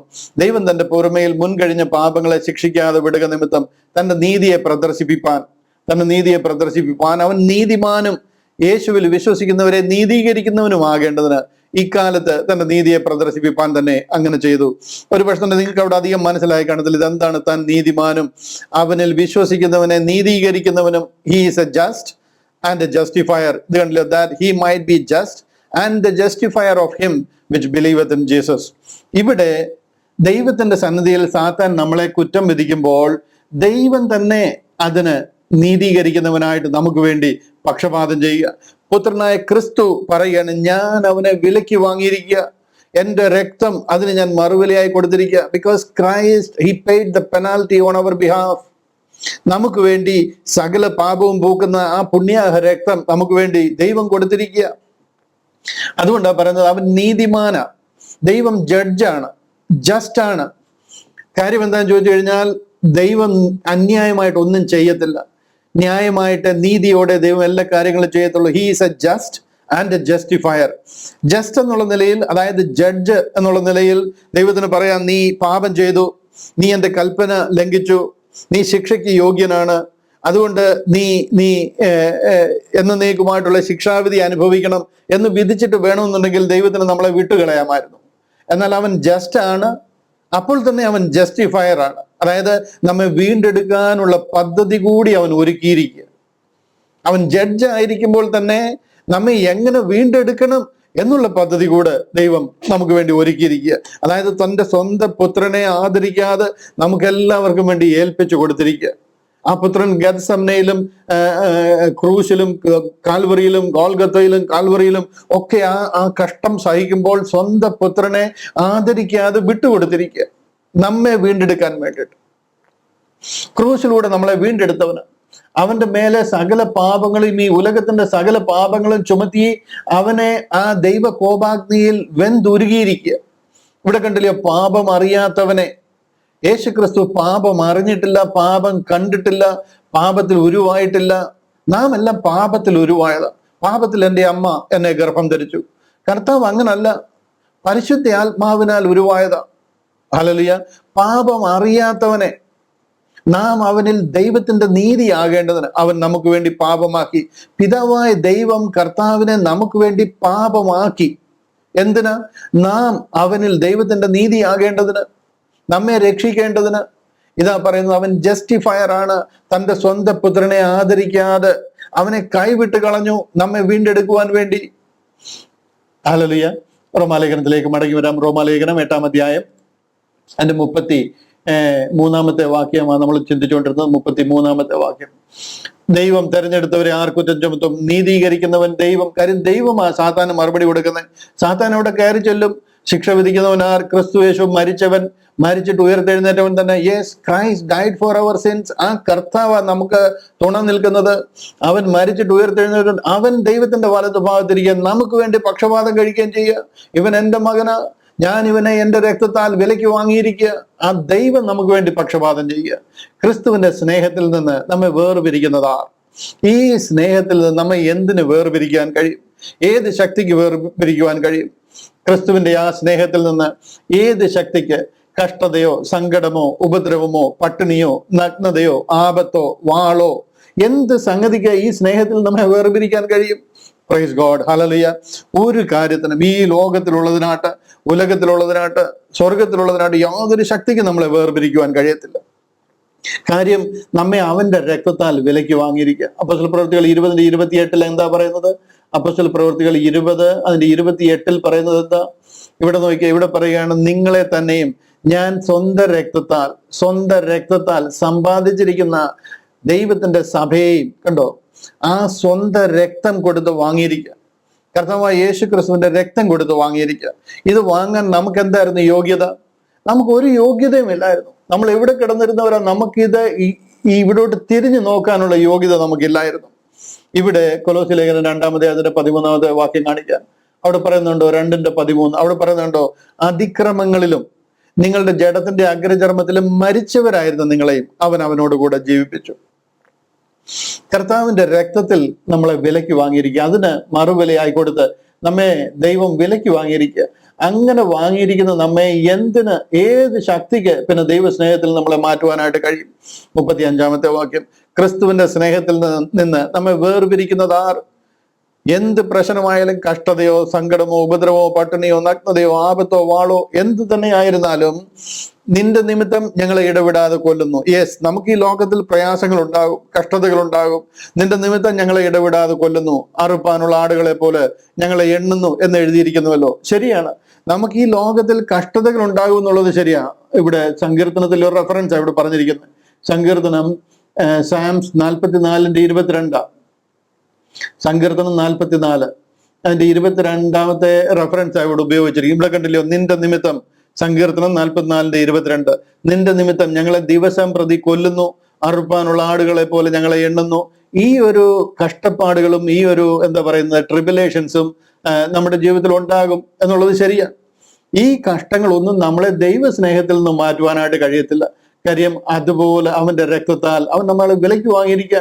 സ്വന്തം പുത്രനെ ആദരിക്കാതെ തന്റെ സ്വന്തം രക്തം കൊടുത്ത് നമ്മളെ വിലയ്ക്ക് വാങ്ങിയിരിക്കുക. അവന്റെ മക്കളും അവകാശികളുമാക്കി തീർത്തിരിക്കുക. അതുകൊണ്ട് ഈ ലോകത്തിലുള്ള ഏതെങ്കിലും പ്രശ്നങ്ങൾ വന്നു കഴിഞ്ഞാൽ, കഷ്ടതയോ സങ്കടമോ ഉപദ്രവമോ വാളോ എന്തെങ്കിലും വന്നു കഴിഞ്ഞാൽ, നിന്റെ നിമിത്തം ഞങ്ങളെ ഇടവിടാതെ കൊല്ലുന്നു, അറുപ്പാനുള്ള ആടുകളെ പോലെ ഞങ്ങളെ എണ്ണുന്നു എന്ന് എഴുതിയിരിക്കുന്നുവല്ലോ. ഈ കഷ്ടങ്ങളൊക്കെ നമുക്ക് ഉണ്ടായി കഴിഞ്ഞാലും നാമോ നമ്മെ സ്നേഹിച്ചവൻ മുഖാന്തരം ഇതിലൊക്കെയും പൂർണ്ണ ജയം പ്രാപിക്കുന്നു. നിങ്ങളുടെ പ്രത്യാശ വർദ്ധിക്കുന്നുണ്ടോ ഈ കാര്യങ്ങൾ കേൾക്കുമ്പോൾ? നമ്മെ സ്നേഹിച്ചവൻ മുഖാന്തരം. നമ്മെ സ്നേഹിച്ചോ ദൈവം? സ്വന്തം പുത്രനെ, നമ്മെ സൃഷ്ടിക്കുന്നതിന് മുൻപേ ദൈവത്തിന് അറിയാം ഇതൊക്കെ സംഭവിക്കാൻ പോവുകയാണെന്നുള്ളത്. എന്നാൽ ആ തൃത്വത്തിലെ പുത്രനായ ക്രിസ്തുവിനെ ഉലക സ്ഥാപനത്തിന് മുൻപേ നമ്മെ വീണ്ടെടുക്കുവാനായി മാറ്റിയിരിക്കുക. ആ കർത്താവ് ഉലകത്തിൽ എങ്ങനെ വരണം, ആ ഉലകത്തിൽ നടക്കാൻ പോകുന്ന ആ ക്രൂശീകരണം, ആ ക്രൂശീകരണത്തിൽ എങ്ങനെ ആ ക്രൂശിൽ ക്രൂശ് മരണം ഉണ്ടാകും, എങ്ങനെ ക്രൂശിൽ തറയ്ക്കും എന്നുള്ളതിന്റെ ആകൃതിയിൽ, ക്രൂശിന്റെ ആകൃതിയിൽ മനുഷ്യനെ സൃഷ്ടിച്ചിരിക്കുക. ആദാമിനെ വരുവാനുള്ളവന്റെ പ്രതിരൂപമായിട്ട് സൃഷ്ടിച്ചിരിക്കുക. ഇതെല്ലാം അനാദി നിർണയം മുമ്പേ ദൈവത്തിന്റെ പ്ലാനാ. ആ ദൈവ സ്നേഹത്തിൽ കൂടി നമ്മളെ വീണ്ടെടുത്തിരിക്കുക. കോടാനുകോടി ജനങ്ങളുള്ളതിൽ ചുരുക്കം ചിലരായ നമുക്ക് ആ ഭാഗ്യം ലഭിച്ചിരിക്കുക. ദൈവം നമ്മെ ആ സ്നേഹത്തിൽ, തന്റെ സ്വന്തം പുത്രനെ ആദരിക്കാതെ ആ രക്തത്തിൽ കൂടെ നമ്മളെ വിലയ്ക്ക് വാങ്ങിയിരിക്കുക, നമ്മളെ വീണ്ടെടുത്തിരിക്കുക. പിന്നെ നമ്മെ സ്നേഹിച്ചവൻ മുഖാന്തരം ഇതിലൊക്കെയും പൂർണ്ണ ജയം നാം പ്രാപിച്ചിരിക്കുക. ഹല്ലേലൂയ.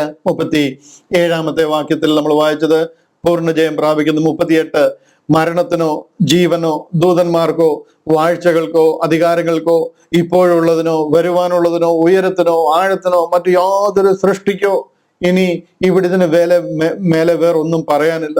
ഒരു സംഗതിക്കും നമ്മുടെ കർത്താവായ യേശു ക്രിസ്തുവിലുള്ള ദൈവ സ്നേഹത്തിൽ നിന്ന് നമ്മെ വേർപിരിക്കുവാൻ കഴിയുകയില്ല എന്ന് ഞാൻ ഉറച്ചിരിക്കുന്നു. Praise God. ഈ ഉലകത്തിനുള്ളതിലോ സ്വർഗത്തിലുള്ളതിനോ വേറെ ഒരു ശക്തിക്കും നമ്മളെ ഇനി ദൈവത്തിൽ നിന്ന് വേർപിരിക്കാൻ കഴിയുകയില്ല. ഈ ഒരു ആഷുറൻസാ നമുക്ക് ഈ ദൈവം തന്നിരിക്കുന്നത്. നമ്മൾ ഇന്ന് രക്ഷിച്ച് നാളെ വീണു പോകുന്ന പദ്ധതി അല്ല ഇത്. ഹല്ലേലൂയ. സ്വന്തം പുത്രനെ ആദരിക്കാതെ ആ സ്വന്തം പുത്രനെ നമുക്ക് വേണ്ടി തകർത്ത് നമ്മളെ വീണ്ടെടുത്തിരിക്കുക. നമുക്ക് ഇൻഫിനിറ്റീസ് ഉണ്ടാകാം, നമുക്ക് കഷ്ടപ്പാടുകളും ട്രിബുലേഷൻസും ഉണ്ടാകാം. ഇതിലൊക്കെയും ഹല്ലേലൂയ നമ്മളെ അവർ ഉപദ്രവിക്കും. ഈ ലോകം നമുക്കെതിരായിട്ട് തിരിയും, ഗൺ പോയിന്റിന്റെ മുന്നിൽ നിർത്തും, വിശ്വാസം തള്ളിപ്പറയാൻ പറയും, യേശു ക്രിസ്തുവിനെ തള്ളിപ്പറയാൻ പറയും. ഞാൻ ഇത്രയും നാൾ 50 വർഷം ക്രിസ്ത്യാനിയായിട്ട് എനിക്ക് ഇങ്ങനെ ഒരു പ്രശ്നവും ഉണ്ടായിട്ടില്ല. വളരെ കൂളായിരുന്നു, വളരെ ലാവിഷായിട്ടുള്ള ഒരു ക്രിസ്ത്യൻ ലൈഫ്, അതാണ് ഞാൻ ഇതുവരെ ജീവിച്ചിരുന്നത്. എന്നാൽ കഴിഞ്ഞ 7 വർഷമായിട്ട് ഞാനിത് പറയുവാനും പ്രസംഗിക്കുവാനും പ്രാക്ടീസ് ചെയ്യാനും തുടങ്ങി അന്ന് മുതൽ എനിക്ക് കഷ്ടം ആരംഭിച്ചു. ഈ ലോകത്തിൽ നിന്നുള്ള കഷ്ടം ആരംഭിച്ചു. എന്നെ പരസ്യമായിട്ട് ആക്ഷേപിക്കുന്ന രീതിയിലും പല രീതിയിലുമുള്ള കഷ്ടങ്ങൾ ആരംഭിച്ചു കഴിഞ്ഞു. നിങ്ങൾ ഓരോരുത്തരും അതിന്റെ ഉദാഹരണമാണ്. ഞാൻ എൻ്റെ കാര്യം മാത്രം പറയുന്നേ ഉള്ളൂ. നിങ്ങളുടെ വീടുകളിൽ നിന്നും, നിങ്ങൾക്ക് അറിയാവുന്നവരിൽ, നിങ്ങളുടെ ഫ്രണ്ട്സിൽ നിന്നും അവരെല്ലാം നിങ്ങളെ ഒറ്റപ്പെടുത്തും. നിങ്ങളോട് സംസാരിച്ചാൽ തന്നെ വലിയ കാര്യമെന്ന് വിചാരിച്ചാൽ മതി. നിങ്ങളെ എല്ലാവരെയും ഒറ്റപ്പെടുത്തും, ഛിദ്രിക്കും. നമുക്ക് നേരെ പല രീതിയിലുള്ള പ്രയാസങ്ങൾ ഉണ്ടാകും. അങ്ങേയറ്റം നമ്മളെ കൊന്നു കളയുന്ന രീതിയിൽ ഗൺ പോയിന്റിൽ നിർത്തി വിശ്വാസം തള്ളി പറയുന്ന സാഹചര്യം വരെ മുന്നോട്ടുണ്ടാകാം. കാര്യം സാത്താൻ ഒരു നടക്കൊന്നും നമ്മളെ വിടുമെന്ന് പ്രതീക്ഷിക്കരുത്. പല രീതിയിലുള്ള പ്രശ്നങ്ങൾ ഉണ്ടാകാം. പക്ഷെ നമ്മുടെ പരിശുദ്ധ ആത്മാവ് നമ്മെ തുണ നിൽക്കുക, നമ്മുടെ കൂടെ ഉണ്ട്. അവനിൽ വിശ്വസിക്കുന്നവനിൽ വ്യാപരിക്കുന്ന അവന്റെ ശക്തിയുടെ അളവറ്റ വലിപ്പം ഇന്നതെന്ന് നാം അന്നറിയും. ഹല്ലേലൂയ. ദൈവത്തിന്റെ വചനം കാക്കുന്നവനെ ദൈവം കൈവിടത്തില്ല. അവന്റെ നാമം നിഷേധിക്കാത്തവനെ അവൻ കൈവിടത്തില്ല. ഇതാ ഗേറ്റ് മിനിസ്ട്രി നിൽക്കുന്നത്. ഗേറ്റ് നമ്മളെ കാണിച്ചു തന്നിരിക്കുന്നതിന് നിനക്ക് അല്പമേ ശക്തിയുള്ളൂ, എങ്കിലും നീ എൻ്റെ വചനം കാത്തു. വെളിപ്പാട് പുസ്തകത്തിലെ 7 സഭകളിലെ ഫിലാദൽഫിയ സഭയോട് പറയുന്ന ദൂതാ. മറ്റേ എല്ലാ സഭകളോടും പറയാ, നിങ്ങളെ ഞാൻ കൊന്നുകളയും, നിന്നെ ഞാൻ ഉമണ്ണുകളയും, നിന്നെ ഞാൻ എന്താ പറയുന്നത് ഇല്ലാതാക്കി കളയും, എല്ലാം ദൈവം പറയുന്നത് എല്ലാ സഭകളോടും പറഞ്ഞിട്ട് ഈ സഭയോട് പറയാ, നിനക്ക് അല്പമേ ശക്തിയുള്ളൂ, എങ്കിലും നീ എൻ്റെ വചനം കാത്തു, എൻ്റെ നാമം നിഷേധിച്ചില്ല. എൻ്റെ നാമത്തെ നിഷേധിക്കാനായിട്ട് തള്ളിപ്പറയാൻ പറഞ്ഞ് ഗൺ പോയിന്റിന് മുന്നിൽ നിർത്തുമ്പോഴും നീ എൻ്റെ നാമത്തെ നിഷേധിച്ചിട്ടില്ല. നീ എൻ്റെ വചനം ഉള്ളതുപോലെ പഠിപ്പിച്ചു, നീ എൻ്റെ വചനം കാത്തു. ഇതാ ഗേറ്റ് മിനിസ്ട്രീസ് ചെയ്യുന്നത്. ഹല്ലേലൂയ. അതുകൊണ്ട് നമ്മുടെ മുന്നിൽ ഒരു വാതിൽ തുറന്നു വെച്ചിരിക്കുന്നു. അത് സുവിശേഷത്തിന്റെ വാതിലാ. അത് ഞാൻ തുറന്നാൽ ആരും അടയ്ക്കത്തില്ല, ഞാൻ അടച്ചാൽ ആർക്കും തുറക്കാൻ കഴിയാത്ത ഒരു വാതിൽ. നീ സത്യവചനം പ്രസംഗിക്കുന്നുണ്ട്, നിന്റെ മുമ്പിൽ ഒരു വാതിൽ തുറന്നു വെച്ചിരിക്കുക. നീ മാത്രമേ ഉള്ളൂ ഈ സുവിശേഷം പറയുന്നത്. ഫിലാദൽഫിയ സഭയോട് പറയുക, നീ എൻ്റെ വചനം കാത്തു, നീ എൻ്റെ നാമം നിഷേധിച്ചില്ല. അതുകൊണ്ട് നിന്റെ മുമ്പിൽ ഞാനൊരു വാതിൽ തുറന്നു വയ്ക്കുന്നു. ഇതാ ഗേറ്റ് മിനിസ്ട്രീസ്. ഇതാ ദൈവം കാണിച്ചത്. നമ്മുടെ മിനിസ്ട്രിക്ക് തന്നെ നമ്മൾ ആ ഒരു പേരിട്ട്, ആ വചനം കാത്ത്, ആ സുവിശേഷം, യേശു ക്രിസ്തു, ആ ഒരു സുവിശേഷമാണ് നമ്മൾ ഈ പ്രസിദ്ധമാക്കുന്നത്. ഹല്ലേലൂയ. ദൈവത്തിന്റെ പരിശുദ്ധാത്മാവിനാൽ നമ്മളെ മുദ്രയിട്ടിരിക്കുക. അതുകൊണ്ടാണ് ഈ വാക്യങ്ങളിലൊക്കെ പറയുന്നത്, നമ്മുടെ കർത്താവായ യേശു ക്രിസ്തുവിലുള്ള ദൈവ സ്നേഹത്തിൽ നിന്ന് നമ്മെ വേർപിരിക്കുവാൻ കഴിയുകയില്ല എന്ന് ഞാൻ ഉറച്ചിരിക്കുന്നു. ഇവിടെ ഇങ്ങനെ യേശു ക്രിസ്തുവിലുള്ള ദൈവ സ്നേഹത്തിൽ നിന്ന് നമ്മെ വേർപിരിക്കുവാൻ എന്തുകൊണ്ട് ഇങ്ങനെ പറയുന്നതെന്നറിയാമോ? നാം ക്രിസ്തുവില്ല. Nor height nor depth nor any other creature shall be able to separate us from the love of God which is in Christ Jesus our Lord. യേശു ക്രിസ്തുവിൽ നിന്ന് നമ്മളെ ഇനി ഒരു ശക്തിക്കും വേർപിരിക്കാൻ കഴിയത്തില്ല. കാര്യം എന്താണെന്നറിയാമോ? നമ്മൾ രക്ഷിക്കപ്പെടുന്നതിന് തൊട്ട് മുമ്പ് വരെ നമ്മൾ ആദമിലായിരുന്നു. നാം ആദാമിന്റെ ഭാഗമായിരുന്നു, ആദാമ്യ ശരീരത്തിലായിരുന്നു. എന്നാൽ ആദാമിൽ നിന്ന് നമ്മളെ എടുത്ത് ക്രിസ്തുവിലാക്കിയിരിക്കുക. After you have been saved, you are part of, എന്താ പറയുന്നത്, ബോഡി ഓഫ് ക്രൈസ്റ്റ്, അല്ലെങ്കിൽ ക്രിസ്തുവിലായിരിക്കുക, കർത്താവിന്റെ ഭാഗമായിരിക്കുക. ക്യുക്കായിട്ട് ഇതൊരല്പം കൂടെ നിങ്ങളൊന്ന് എക്സ്പ്ലെയിൻ ചെയ്ത് മനസ്സിലാക്കേണ്ടതായിരുന്നു. എന്നാൽ ഞാൻ അടുത്ത പ്രാവശ്യം ഇതിനെ റീക്യാപ്പ് ചെയ്യുമ്പോൾ ഞാൻ ഒരല്പം കൂടെ പറയാം. കൊരിന്ത്യർ ലേഖനം 1-2 വാക്യങ്ങൾ മാത്രം കാണിക്കാൻ മുമ്പിലുള്ള സമയം അതിക്രമിച്ചിരിക്കുന്നതുകൊണ്ട് ഞാൻ പെട്ടെന്ന് തീർക്കുക. 1 കൊരിന്ത്യർ 15-ാം അധ്യായം അതിന്റെ 22-ാം വാക്യം, 1-2 വാക്യങ്ങൾ മാത്രം ഒന്ന് പ്രൊജക്ട് ചെയ്ത് നിങ്ങളെ അതിൽ ഉറപ്പിച്ചിട്ട് പ്രാർത്ഥിക്കാനായിട്ട് പോവുക. ഇവിടെ പറയുന്നുണ്ടല്ലയോ, ആദാമിൽ എല്ലാവരും മരിക്കുന്നത് പോലെ ക്രിസ്തുവിൽ എല്ലാവരും ജീവിക്കപ്പെടും. നമ്മൾ രക്ഷിക്കപ്പെടുന്നതിന് തൊട്ട് സെക്കൻഡ് മുമ്പ് വരെ നമ്മൾ ആദാമിലായിരുന്നു. ആദാമിലായിരുന്ന നമ്മെ ക്രിസ്തുവിൽ ആക്കി തീർത്തിരിക്കുക. കൊരിന്ത്യർക്ക് എഴുതിയ 2-ാമത്തെ ലേഖനം 5-ാം അധ്യായം അതിന്റെ 17-ാമത്തെ വാക്യം, ആ 17-ാമത്തെ വാക്യത്തിൽ പറയുക, ഒരുത്തൻ ക്രിസ്തുവിലായാൽ, അങ്ങനെ നമ്മൾ യേശു ക്രിസ്തുവിലായി തീർന്നാൽ അവൻ പുതിയ സൃഷ്ടിയാകുന്നു, പഴയത് കഴിഞ്ഞുപോയി, ഇതാ അത് പുതുതായി തീർന്നിരിക്കുന്നു. നാം ഒരു പുതിയ മനുഷ്യനാണ്, ന്യൂ ക്രിയേഷൻ. നമ്മൾ ഈ പഴയ മനുഷ്യനല്ല, നമ്മളൊരു പുതിയ മനുഷ്യനായി മാറിയിരിക്കുക. ഒരുവൻ ക്രിസ്തുവിലായാൽ, അങ്ങനെ ആദാമിൽ നിന്ന് നമ്മളെ എടുത്ത് ക്രിസ്തുവിലായി കഴിഞ്ഞാൽ നാം ഒരു പുതിയ സൃഷ്ടിയായിട്ട് മാറിയിരിക്കുക. എഫേസ്യ ലേഖനം 1-ാം അധ്യായം അതിന്റെ 5-ാം വാക്യം, എഫേസ്യ ലേഖനം 1-ാം അധ്യായം അതിന്റെ 5-ാം വാക്യം, 6-ാം വാക്യം, അവിടെ പറയുകയാണ്, അവൻ പ്രിയനായവനിൽ നമുക്ക് സൗജന്യമായി നൽകിയ തന്റെ കൃപാമഹത്വത്തിന്റെ പുകഴ്ചയ്ക്കായിട്ട് സ്നേഹത്തിൽ നമ്മെ മുൻനിയമിക്കുകയും ചെയ്തുവല്ലോ. അങ്ങനെ കർത്താവ് നമ്മളെ അവന്റെ സ്നേഹത്തിൽ റാപ്ചറിനായിട്ട് നമ്മളെ മുൻ നിയമിച്ചിരിക്കുക. 2 കൊരിന്ത്യർ 5:21. ഇതെല്ലാം എക്സ്പ്ലെയിൻ ചെയ്യേണ്ട കുറെ കൂടെ ഓരോ ദിവസവും ഓരോ വിഷയങ്ങളായിട്ട് എക്സ്പ്ലെയിൻ ചെയ്യേണ്ട അത്രമാത്രം ആഴമുള്ള വാക്യങ്ങളാണ്. പാപം അറിയാത്തവനെ നാം അവനിൽ ദൈവത്തിന്റെ നീതിയാകേണ്ടതിന് അവൻ നമുക്ക് വേണ്ടി പാപമാക്കി. അങ്ങനെ കർത്താവ് നമ്മളെ വീണ്ടെടുത്ത്. ഇതെല്ലാം നമ്മൾ ക്രിസ്തുവിലായി തീർന്നിരിക്കുക, ഒരു പുതിയ സൃഷ്ടിയായി തീർന്നിരിക്കുക. കൊലോസ്യർ 2:10 കാണിച്ച് നിർത്താം. കൊലോസ്യ ലേഖനം 2-ാം അധ്യായം അതിന്റെ 10-ാം വാക്യം, അവിടെ പറയുകയാണ്, എല്ലാ വാഴ്ചയ്ക്കും അധികാരത്തിനും തലയായ അവനിൽ നിങ്ങൾ പരിപൂർണരായിരിക്കുന്നു. നാം ക്രിസ്തുവിൽ പരിപൂർണരായിരിക്കുക. And you are complete in him which is the head of all principality and power. എല്ലാ വാഴ്ചയ്ക്കും അധികാരത്തിനും തലയായ കർത്താവായ യേശു ക്രിസ്തുവിൽ നിങ്ങൾ പരിപൂർണരായിരിക്കുന്നു. ഹല്ലേലൂയ. നമുക്കിനി ഒന്നിന്റെ കുറവുണ്ടെന്നല്ല, നാം പരിപൂർണരായിരിക്കുക. ഇനി രക്ഷയ്ക്ക് വേണ്ടിയിട്ട് നമ്മൾ എന്തെങ്കിലും ചെയ്തു തീർക്കാനോ നാം എന്തെങ്കിലും പ്രവർത്തിക്കാനോ ഉണ്ടെന്നല്ല. അതുകൊണ്ടാണ് ഈ റോമാലേഖനം 8:38-39 ഇങ്ങനെ പറയുന്നത്, മരണത്തിനോ ജീവനോ ദൂതന്മാർക്കോ വാഴ്ചകൾക്കോ അധികാരങ്ങൾക്കോ ഇപ്പോഴുള്ളതിനോ വരുവാനുള്ളതിനോ ഉയരത്തിനോ ആഴത്തിനോ മറ്റു യാതൊരു സൃഷ്ടിക്കോ നമ്മുടെ കർത്താവായ യേശു ക്രിസ്തുവിലുള്ള ദൈവ സ്നേഹത്തിൽ നിന്ന് നമ്മെ വേർപിരിക്കുവാൻ കഴിയുകയില്ല എന്ന് ഞാൻ ഉറച്ചിരിക്കുന്നു. ഹല്ലേലൂയ. ദൈവം തന്നിരിക്കുന്ന വലിയ പ്രത്യാശയ്ക്കായിട്ട്, ദൈവം തന്നിരിക്കുന്ന ഈ വലിയ ആ ഒരു ദൈവിക വിളിക്കായിട്ട്, അത് മനസ്സിലാക്കുവാൻ നമുക്ക് ലഭിച്ചിരിക്കുന്ന ഭാഗ്യത്തിനായിട്ട് ഞാൻ ദൈവത്തെ സ്തുതിക്കുന്നു. ഹല്ലേലൂയ. 8-ാമത്തെ അധ്യായം ഇവിടെ തീരുകയാണ്. അടുത്ത ദിവസം നാം 9-ാമത്തെ അധ്യായത്തിലേക്ക് കടക്കും. ഈ 8-ാം അധ്യായം ഒരിക്കൽ കൂടി ഒന്ന് റീക്യാപ്പ് ചെയ്യണമെന്ന് എനിക്ക് ആഗ്രഹമുണ്ട്. കഴിയുമെന്നുണ്ടെങ്കിൽ ആദ്യത്തെ ഒരു 10-15 മിനിറ്റ് കൊണ്ട് ഞാൻ അതിനെ ഒരിക്കൽ കൂടി ഒന്നുകൂടൊന്ന് റീക്യാപ്പ് ചെയ്ത് അതിലെ മെയിൻ പോയിന്റുകൾ നിങ്ങളെ ഒരിക്കൽ കൂടി ഉറപ്പിച്ചതിന് ശേഷം 9-ാമത്തെ അധ്യായത്തിലേക്ക് കടക്കുവാനായിട്ട് ആഗ്രഹിക്കുന്നു. അടുത്ത 2 ആഴ്ച നമുക്ക് ബൈബിൾ ക്ലാസ് ഇല്ല. നവംബർ 1-ാം തീയതി നമ്മുടെ ക്ലാസ്സുകൾ പുനരാരംഭിക്കും. ആരും തന്നെ വിട്ടുപോകാതെ അനേകരെ മറ്റുള്ളവരെ കൂടെ ചേർത്ത് കൊണ്ടുവന്ന് നമുക്കൊന്നിച്ച് ഈ പുസ്തകം, ഈ ക്രിസ്ത്യാനിറ്റിയുടെ ഫൗണ്ടേഷണൽ ഡോക്ട്രിൻ എന്ന് പറയുന്ന ഈ റോമാലേഖനം പൂർണ്ണമായിട്ട് പഠിക്കുവാനും അതിൽ അടി ഉറച്ച് അതിൽ ഗ്രൗണ്ടഡ് ആൻഡ് റൂട്ടഡ് ആയിട്ട് വളരുവാനും ദൈവം നമ്മളെ സഹായിക്കട്ടെ എന്ന് ഒരിക്കൽ കൂടെ പ്രാർത്ഥിക്കുകയും അനുഗ്രഹിക്കുകയും ചെയ്തുകൊണ്ട് വാക്കുകൾക്ക് വിരാമം കുറിക്കുന്നു. കർത്താവിന്റെ കൃപ നമ്മളോട് കൂടെ ഇരിക്കുമാറാകട്ടെ.